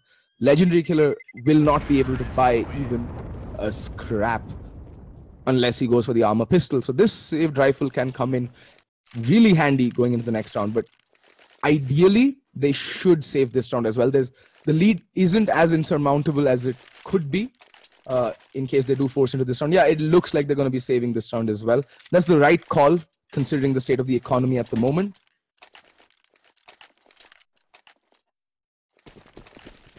But D2D really impressing me with their anti-ecos and their basic executes on Cobblestone. It is one of their more preferred go-to maps. And I'm really happy to not be casting a game on Mirage, to be very honest.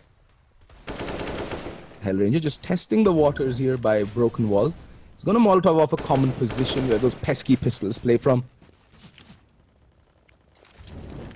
His and Antidote's job right now is to run decoy over by the B-bomb side and does spot out one player retreating.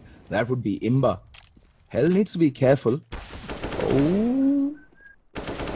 Does find Nims in the face, as they say, and does take down Imba as well. That's the B-bomb side ripe for the taking. But the rest of the squad isn't really interested. Neither of the teams really interested in budging. Hellranger now making his way into the B-bomb side, clearing out each corner methodically. There's just so many nooks and crannies in Cobblestone where these pesky pistols might be playing from. So you need to be really methodical while taking any bomb site on anti-ecos. And this is where utility usage really comes in handy. And right now it seems that their utility has been completely expended. They still have 2 smokes and 1 Molotov and, well, now 1 flashbang left for the post plant. And Hellranger does get taken down by Hellboy. That's an unnecessary rifle donated. There's no reason to take the fight. You have the sight, stay there. And Shabby finding Bunty, and Hellboy is internally bleeding. Kappa will take him down, leaving it all down to Legendary Killer. Let's see if he lives up to his name and finds a few quick frags. Well, does spot out Shabby, and Shabby to completely shut him down through the door there.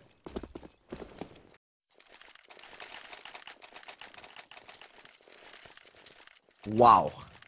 Shabby just not taking any prisoners. He's here for with one singular purpose in mind, and that is to shut down and lock down this T side of D2D. Well, finally the gun round again. This is the 8th round that we're going to see Elements finally buying up, and the AWP does come out onto Legendary Killer. I want to see what he does with it.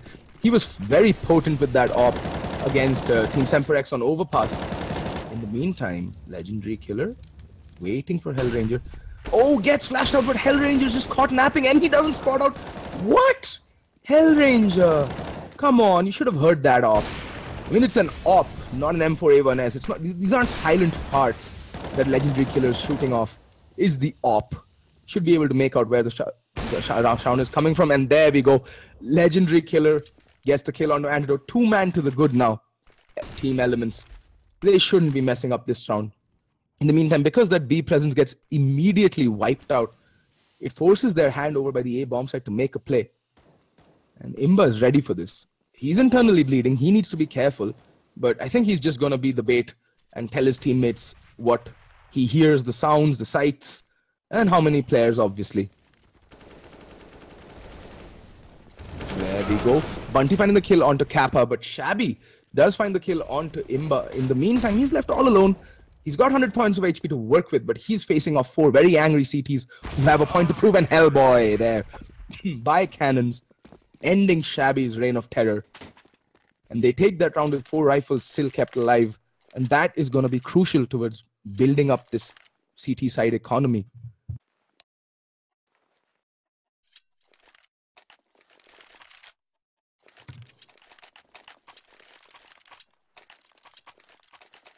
Alrighty then. Well, surprisingly enough, the money on D2D isn't looking all that good, as good as you'd expect after winning like 3 rounds in a row. Kappa there with the Galil buy. And 4 players from the CT side making their way over to the B bomb side. Only Hellboy left all alone. In the meantime, Blackhawk, very cheeky from him. Will they be expecting someone to wrap around mid to A? He needs to be careful because Imba seems to have an inkling someone might have sneaked out of drop. But this is an immense play that Blackhawk's making right now. He can literally backstab the entire CT side. No one's watching this. All Blackhawk has to do is... Okay then. Blackhawk turn around. He spots out Hellboy and tapping away. Surprise execution from behind there. But that hasn't prompted any movement from the CTs. There's still 4 of them still plastered over onto the B bomb side. They haven't moved an inch. Have they timed out? Okay then. Have they all just timed out? Well, crap. Yep. This is the most peculiar round of Counter-Strike that I have ever cast, ladies and gentlemen. Okay then. Blackhawk just walked all the way from drop to B, and the entire enemy team seems to have timed out. This is amazing.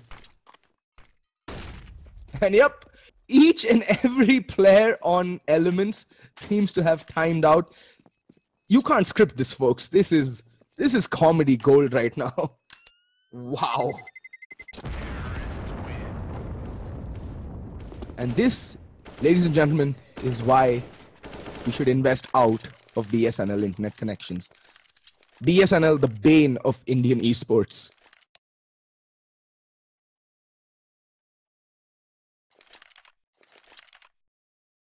If only these games made Reddit. Suvarjit, if only these games made Reddit.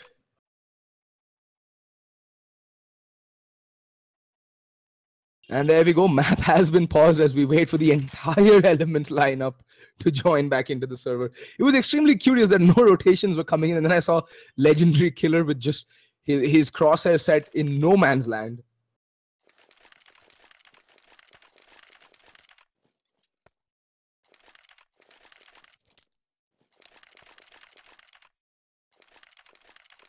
Yeah. Well, we're going to cut to a short break while we wait for the rest of the team to rejoin. So I'll see you back on the other side once the entire Element squad has managed to reconnect to the server. Don't go anywhere, folks. We have plenty of interesting and exciting Counter-Strike lined up for you. We'll be back after this quick break.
Feel you when you're not around.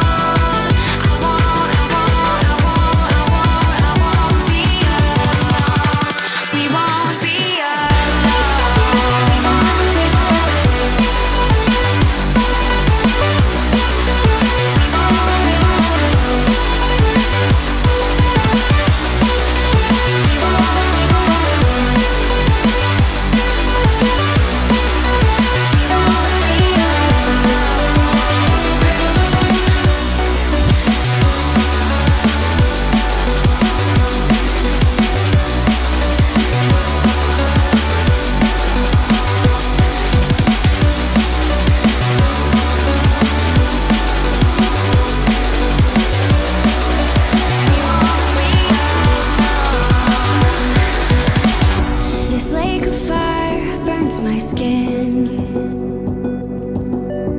How could love wear so thin? I'm sinking in the hollow ground. Nothing can stop me wanting you somehow. I won't let it die. I can feel you when you're not around.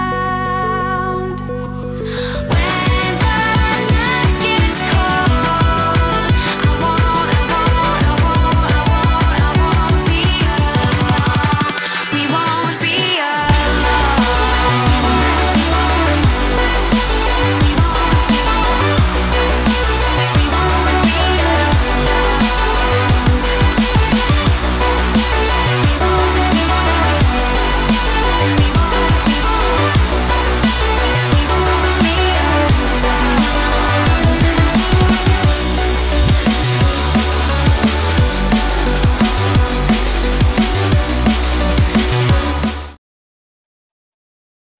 All right, ladies and gentlemen, we are back with the game. Well, unfortunately, fortunately, obviously, the round is gonna get restored. And the thing is, it's a shame that they had to time out in unison, like synchronized DCing. And the thing is, that play from Blackhawk was just sheer masterclass. And that kind of play, those kinds of plays do deserve a W on the scoreboard. Well, anyway, back with the same setup as was the previous round. Team Element, oh, legendary killer, doing legendary things there, jumping up on a broken wall and catching Antidote with his pants down, or more accurately, a nade out. Anyway, a man to the good instantly there, Team Elements, changing things up a little bit, going for some early round aggression over by broken wall, and coming out a man to the good. Well, as they say, right, no risk, no reward.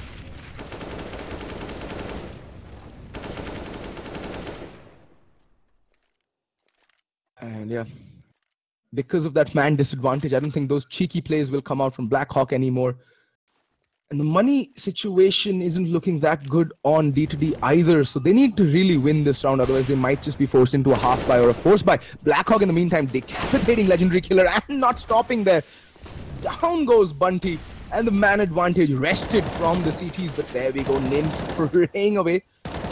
I think he's able to spot out the voluptuous behind of Blackhawk, which does get burnt to a crisp, and Imba getting the kill onto Hellranger.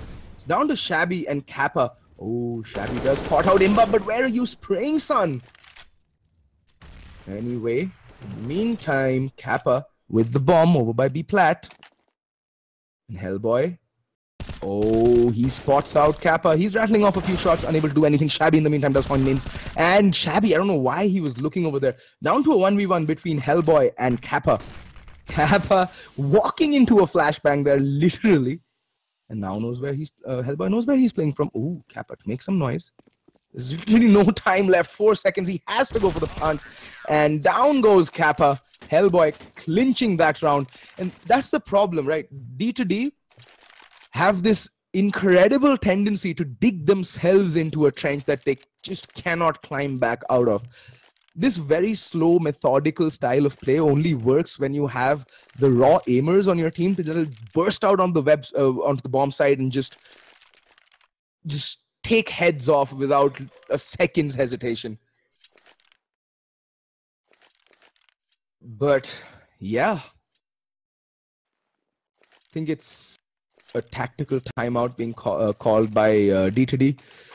Kappa might be able to drop one AK-47, but that's about it. Antidotenberg just really hurting with the money. Shabby right now doing the bulk of the heavy lifting for D2D, and the rest of the boys need to show up, and they need to show up big. And there we go. The buy decision does come out, and yeah, Kappa. Okay, then my PC just crashed. All righty. GG. Well played.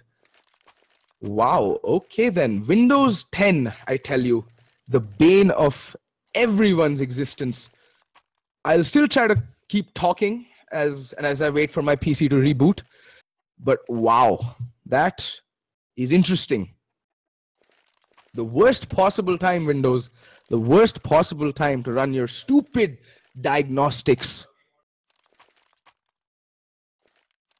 G freaking G. Well, as they say, the show must go on. So you're going to hear me talking about absolutely bugger all, as they say, because I can't see what's going on until my PC decides to boot the hell back up. First, the entire Team Elements decides to crash and burn from the server because of internet issues. And now my Windows decides to, you know, give me a little reminder of the fact that it is Windows I'm working on here. And just decides to shut itself down. Entering the password. I'm going to walk you through the entire process right now.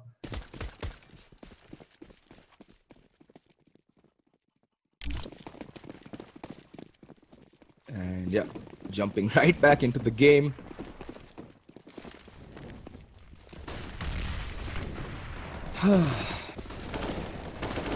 This is not right. I know karma does bite me in the backside right there. I was making fun of the internet connections of people from Team Elements, and lo and behold, karma, the proverbial equalizer. Cobble, load up. Versus Elements, there we go.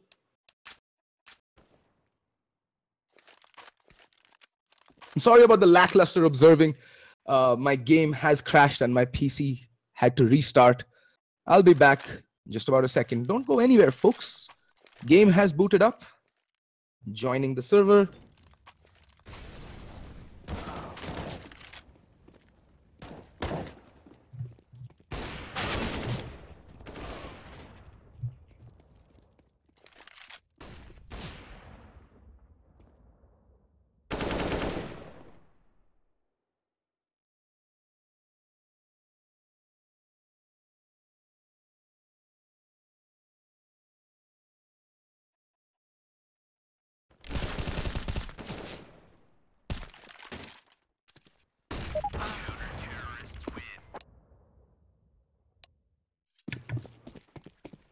Alrighty, folks, we're back in the game. Joy to the world, and SSD is here. So yeah, doesn't take much time to reboot. But in the meantime, Elements have shattered D2D's economy. They've won 2 rounds on the trot. 3 on the trot. Sorry, 2 on the trot, yep. I left them at 6-2. It's 6-4 now. And they seem to be having built up a decent amount of economy as well. Let me just check tab. Nope. They're also money hurting this round. More or less a throw round from D2D. They don't have any weaponry, and Hellboy finding that cheeky headshot on a Shabby to the top of the smoke there. Not what the doctor ordered for D2D when they went in going into this round. And I think Antidote's going to fall in just about a second. There we go. Hellboy doing some massive work over by mid here. One thing though, I'm not a very big fan of this setup that Elements has, 1 mid, 1 long. Because had they been playing with a team that was fully bought and had utility, there'd be literally no trade potential going in. And there we go. See, Hellranger finding Hellboy and Kappa falling to Imba. And the man advantage immediately equalized. 3v3, oh well, Legendary Killers has other plans, but the bomb, in the meantime, is still staying way back over by mid. I think he's waiting for Hell to open up the bomb site a little bit more, get a few more frags, and then possibly make his way into the bomb site. But Bunty has his sights trained on door.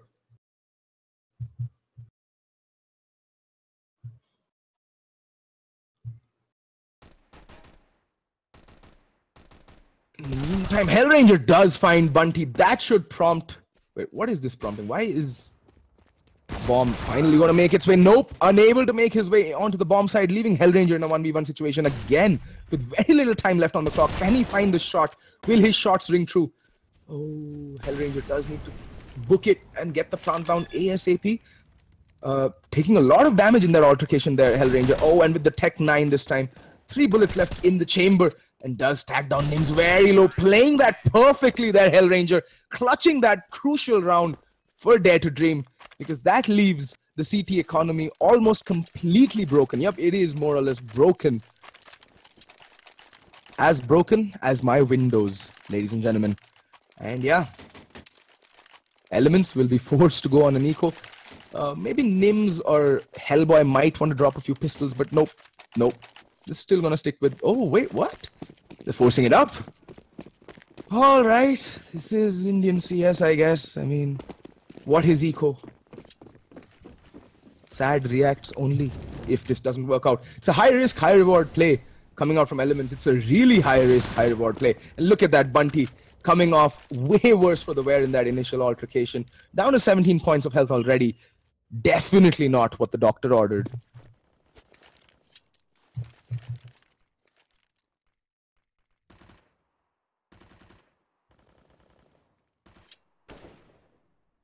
And yeah, it triggers me when I see such poor economic decisions going out from CTs. But I like this from Nims. Counter aggression.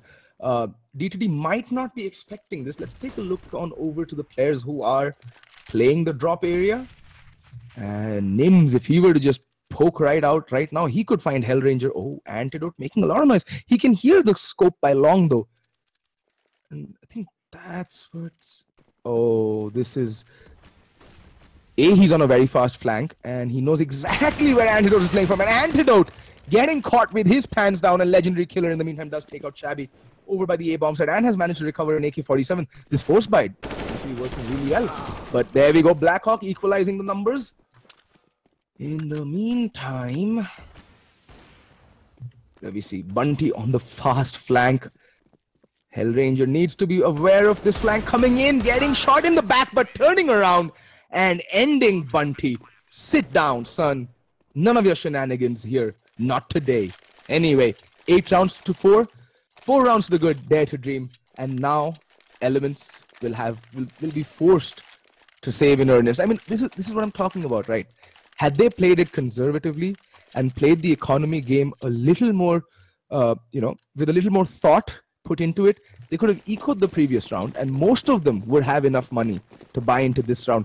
And Hellboy was in a position to drop an op as well for Legendary Killer. And we've already seen that with him on the op, there's still a chance. And look at that nade stack over by Long, and Imba bites the dust almost instantly. This is not looking good. Shabby in drive-by mode. Mac 10 getting the first kill. In the meantime, the CTs have made their way into the A-bomb site. Nims finding the kill onto Antidote. I don't know where Antidote is. Definitely isn't in... His head isn't in the game right now. But yeah, there we go. Blackhawk decapitating Bunty, and Hellranger introducing Bunty's face to his AK-47. And it isn't a pretty sight. You can see the splattered brain and viscera all over stables there.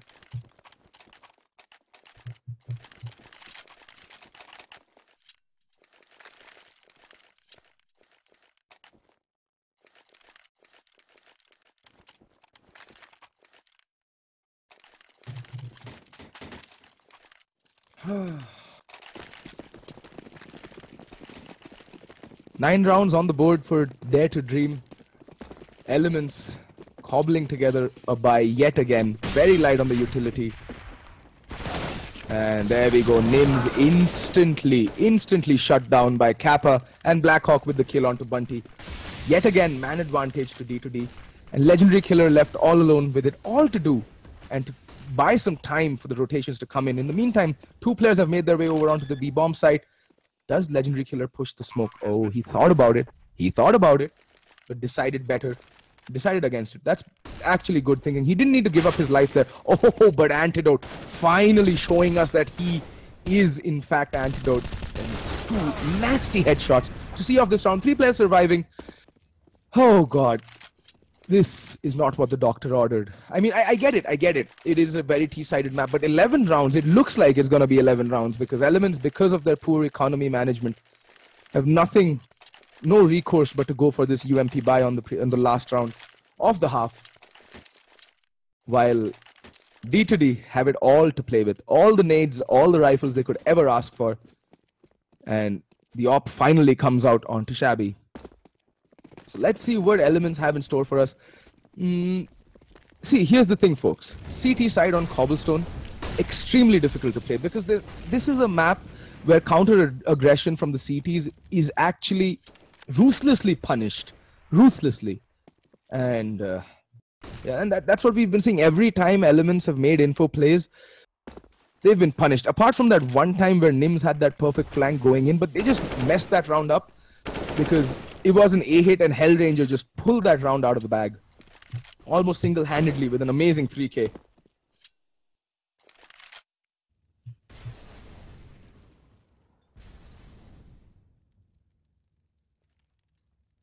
Alrighty. 4 players from D2D over by long. And it's all up to Hellboy and Bunty to just buy time, at least nothing else, for the rotations to come in. And yeah, it looks like Elements are not buying this distraction play by B. Hellboy is going to see a lot of action, but instant lobotomy there by Kappa. With surgical precision almost, but then Kappa, I don't know, he's shooting into nothing. Nims takes a lot of damage though, and Bunty, good trigger discipline, still holding his position, not giving it away, but Antidote with the presence of mind to check that. And Imba falls to Blackhawk as well, down to a 4v1. Nims with 15 HP, a UMP and a Dream, and he's to fall the half, going to D2D 11-4. That is a commanding T half, but well, don't discount the fact that Elements still have their T side to play. What I saw from them during when they played Semper X was that it still needs work, but then Semper X has nutty aim. Like Hunter, Mythil, these guys are like, they literally have aimbots hard-coded into their muscle memory. They're that good with guns, like that good with the rifles, just headshots for days. And I really can't say that for the entirety of the D2D squad. Anyway, enough rambling around. Just one armor onto Bunty. Everyone else with utility and upgraded pistols. Blackhawk really needs to be careful. And in the meantime, Antidote kind of sneak his way over to this cubby by B-Long, but he gets spotted out and beats a hasty retreat. 3 P250s, 2 Glocks, 1 armor, and 4 smokes. This is by far the most unique T-sided buy, a T-side buy on the pistol round I've seen. And oh, Hellranger finds Hellboy. Excellent trigger discipline by Antidote there. And now it's Kappa who's going to be facing off. Imba just, oh my god, jumping out of the smoke. It's a call for a mid to A. Oh, genius, but Kappa does pot it out and somehow manages to stay alive long enough. And now they're going to be playing for the retake. Smart call. They're waiting for Shabby, and I think it's Antidote to make their way out long. In the meantime, Bunty's watching for the rotate through connector. Little do they know that the brunt of the attack is going to come through mid and long, and there we go. See, they're getting pincered now on the retake play, but Bunty finding the kill on the Blackhawk. That's crucial. Down to 3v2. And Bunty tapping away, finds one, but down to Hellranger, and he gets taken down by Nims. The 2 remaining surviving players there, Bunty and Nims, just coming up huge that pistol round and clinching it for Elements. They needed this going forth. The momentum now rests with them. Pardon me, I'm getting a bit of cotton mouth. Didn't sit with water today. Getting a little bit tongue-tied. But yeah, 5 rounds to 11.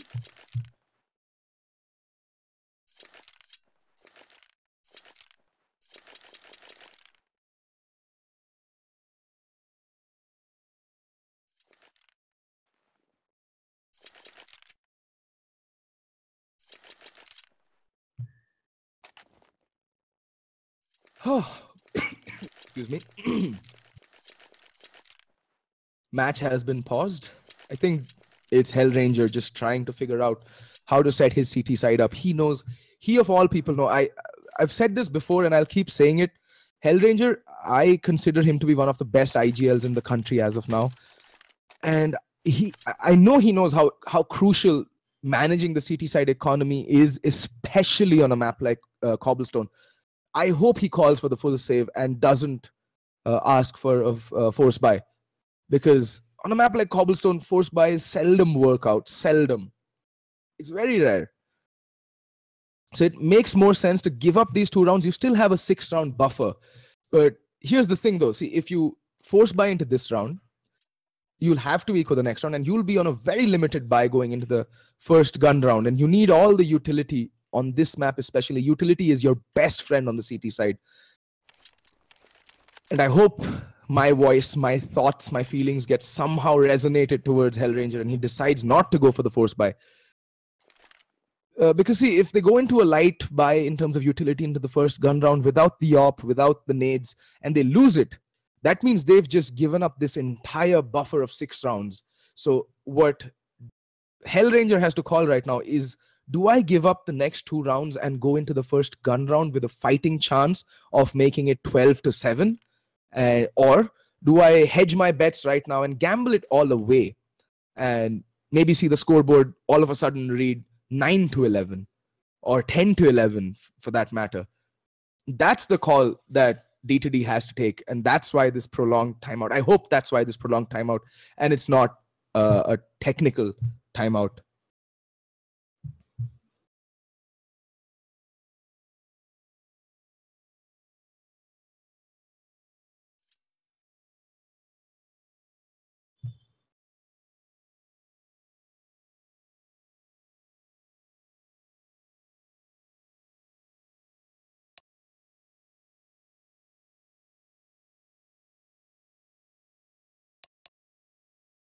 Anywho, all right, I guess, let me just check. All right, we're still going to be waiting for the timeout to be called, and unfortunately, Hellranger didn't heed my words of reason and has gone and opted for a force buy. He's going with the armor UMP buy up, and Shabby, and I think the rest of the squad will go for just the armor pistol. If you can hear the disappointment in my voice, it's because I'm not a big fan of this buy at all. But then again, as I keep getting reminded, it's a high risk, high reward kind of a play. So you never know, they might use this to counter aggress and catch a few T's off guard, or use the deagle in the hands of Shabby at the long ranges and, you know, go for them one deags, as they say. Well, you never know what might happen. And Hellranger, the lone defender by mid, and he will do absolutely nothing as of now, and he's gonna get taken down. Good night. And that's why I'm not a big fan of these force buys, because you will get overwhelmed. The T's will be playing in a pack, and their main reason is to overwhelm you. Bunty is rather low, but it doesn't matter now, does it? Because it's a force buy. The CTs have it all to lose, and save, please save. Oh my god, it's no point. Anyway, hopefully D2D learned their lesson about these force buys. They get 2 guns out of their hands, but let's be honest, that wasn't the motive behind that force buy. The idea behind that force buy was not to do economic damage, but to actually clinch the victory. And because they lost that extreme, and they couldn't even make it expensive for the T's, they're going to go into the first gun round with very limited utilities, no op, and possibly no kits either. And it'll all come down to them being able to hit their shots at the end of the day. And that becomes very difficult when the T's decide to just swarm out onto a bomb site and overwhelm you just under the sheer weight of numbers.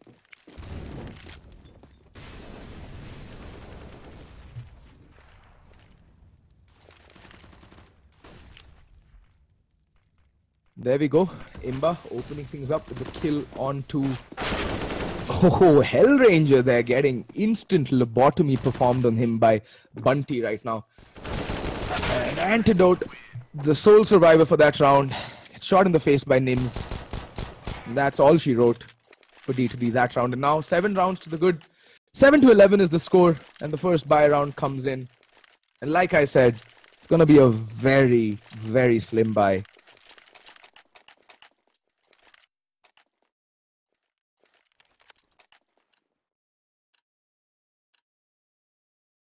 So what do we have to work with? 2 FAMASes, 3 M4s, 4 smokes and 2 Molotovs and 3 flashbangs and a nade. Now that is... I don't know if that'll suffice. And we see a very heavy B presence coming out from D2D. That nade gonna sail into B long and do absolutely nothing. In the meantime, whoa, look at that unbridled aggression from Kappa. Just... Bunty should have heard the reload, but all Kappa needs to do is ask his teammates to bait for him, unnecessarily giving his life up there. And that leaves Bunty in a 1v3 situation. Well, here's the thing though. The round might not be lost. If Bunty manages to find 1 or 2 more kills, that's his job done. An Antidote getting caught with a nade out.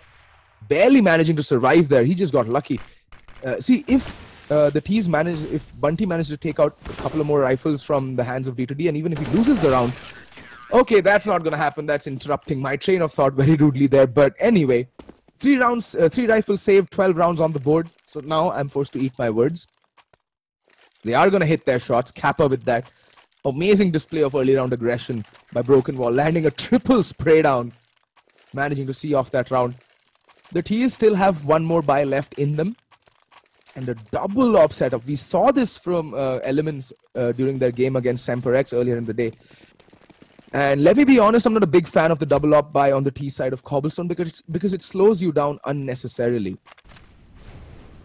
It does give you a lot of firepower, but I'm not sure how much you can aggress and open up bomb sites with that op. Op still yet to come out onto Antidote or Shabby. They're deciding to stick with rifles and as much utility as they can get their hands on. Meantime, only 2 players over by B. And Kappa needs to be careful. Does spot out Bunty and rattles off a shot. Does some damage onto him. That Molotov going to be almost ineffectual. The flashbang though, and Bunty taking a ton of damage, and a second Molotov burning him almost down to a crisp. Kappa with it all to do. Did it previous round. Can he do it again? Yes, finds the headshot onto Nims. And look at that Kappa, Shabby, Blackhawk just chewing through the T side there. And in the meantime, Kappa does find Legendary Killer. Kappa going huge on the CT side. And yet again, Bunty left in a 1v3 situation. And this is why I wasn't a big fan of the double op setup. Oh, Kappa playing that perfectly. Bunty needs to be careful. He's really low. And avoids the flashbang. But unable to do anything more. Bomb out in the open. And Kappa's just playing that masterfully. And there we go. Bunty getting tunnel vision because of being scoped up. And Kappa seeing that round out with the 3K.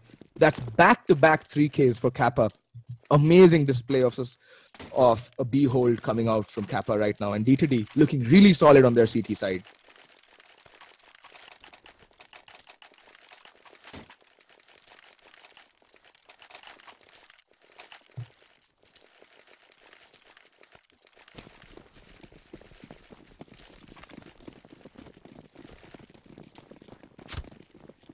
Alrighty then.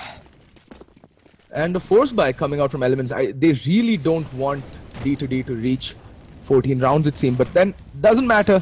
Antidote, opening Antidote and Antidote and Shabby Blackhawk, just taking a dump onto the B presence of Elements right now, and that's gonna force their hand and force this A play to come out. And look at that, Shabby already ready. Already ready. Wow. Okay. GG English on my part there. Hellranger just jump spotting mid. He needs to be careful because he's terribly exposed from this position and might just get rushed. And he has the right idea. He was spotting over onto mid and he does spot out Imba there. Rattles off a few shots and comes off worse for the wear in that altercation on 50 points of health. Nims in the meantime seems to have taken a ton of damage. I think he's playing by long. Yeah. Shabby just unloaded an entire clip into him. And in the meantime, Imba's inching his way up mid and Legendary Killer is going to go up in support over by A long. And Blackhawk needs to be careful. Oh, Shabby finding the kill onto Imba, finishing off what Hellranger started. And he knows Shabby has the presence of mind to check stables. And there we go, bomb down, Hellranger getting finding the kill onto Legendary Killer. A perfect, flawless round coming out from Dare to Dream. And that's just, I think that's, folks, I don't know what Elements have left in their playbook anymore. Yep, they're just getting desperate here. Force buy after force buy. And I honestly feel that the first team to figure out the economy game in India is going to be the top team in India by far. And maybe even contest for the top spot in the Asian scenario. And okay, this is taking into account that your mechanics and the other requirements to be a top team have already been met. The economy management from these teams I see is just absolutely abhorrent. And Kappa is just going to run up Speedway. In the meantime, Shabby finding 2 heads. He's the head collector right now. Kappa finding the kill onto Imba. Leaving it down to a 2v4, and Kappa isn't done just yet. He's going to jump out into Broken Wall and decapitate Bunty. Leaving Nims all alone just to meet his rapid and fast demise at the hands of Blackhawk. 3 players kept alive. Yet again, this money is looking completely dirty onto Team Dare to Dream. But it doesn't matter because Elements have no money. And from what I gather, they have no idea how to play Cobblestone right now. I don't know why you'd let this map through in the first place. You just lost earlier this day to Semperex and lost pretty convincingly.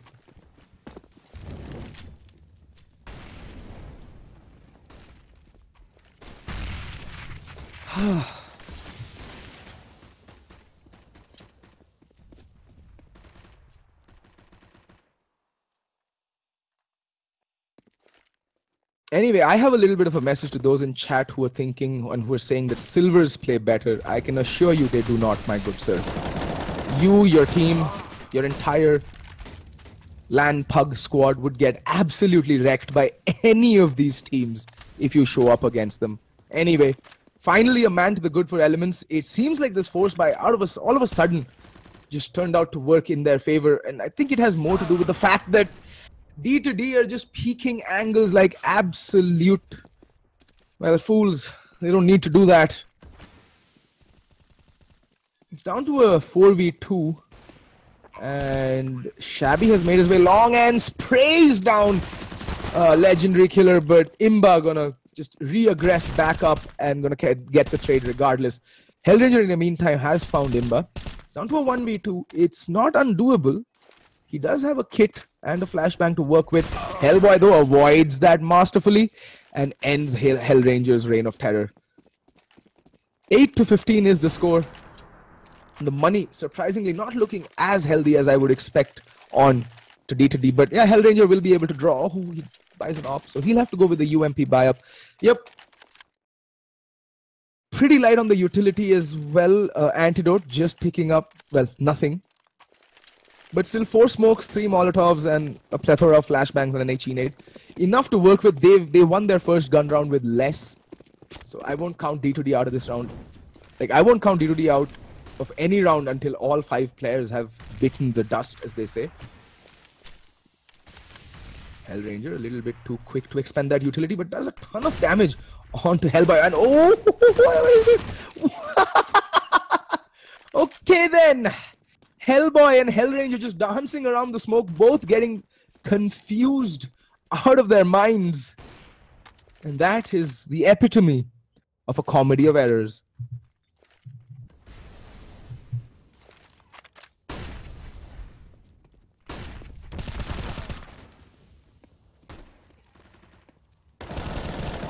Anyway, Shabby and Blackhawk getting 2 quick kills and Bunty falling. SK and Nims, the only 2 left. But Nims does find a kill, but Shabby just to pistol him down. And it's all down to SK_Imba. And Kappa gonna jump on up to drop window and ends this map. D2D clinch it 16-8, a fairly straightforward affair for them in the end. And D2D reasserting the fact that they aren't here to mess around and they're here to win. And that they do. 16-8, completely wiping the floor with Elements there. That's all from me for tonight. Hellranger, I think he topped the scoreboard with 24 kills. I'll see you all tomorrow, same time, 8 o'clock, for yet more Counter-Strike goodness. Good night, folks. Have a great night.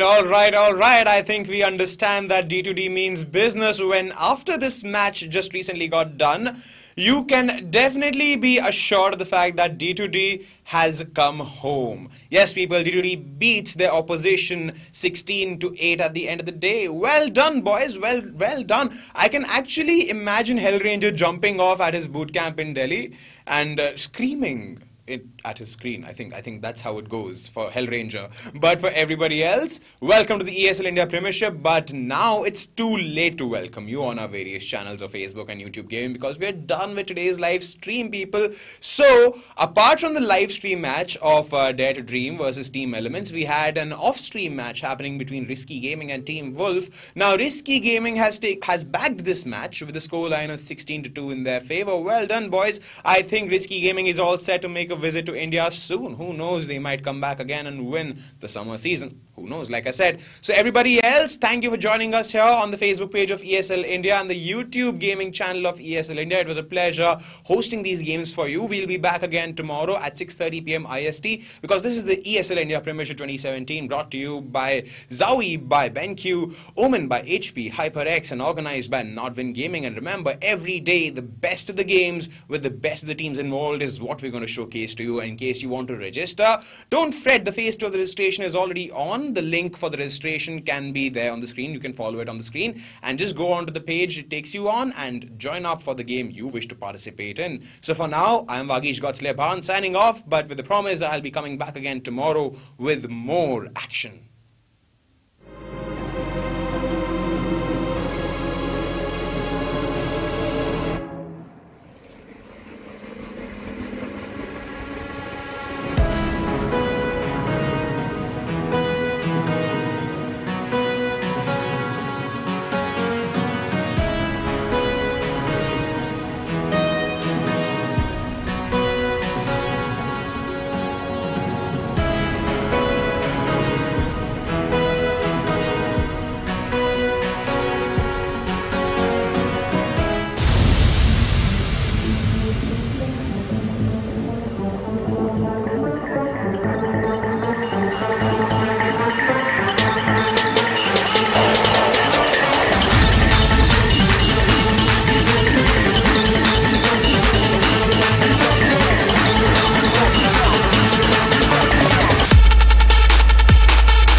Personalize the way you see everything, and then conquer.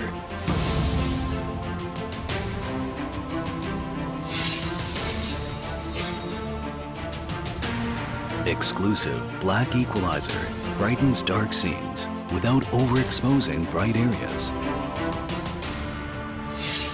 Use the S switch to quickly access the setting and switch between save modes. Adjust the angle effortlessly for maximum comfort.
we all crave, well, we all crave. When the man yells that it's done, when he finds the smoking gun, don't you worry, little one, for we all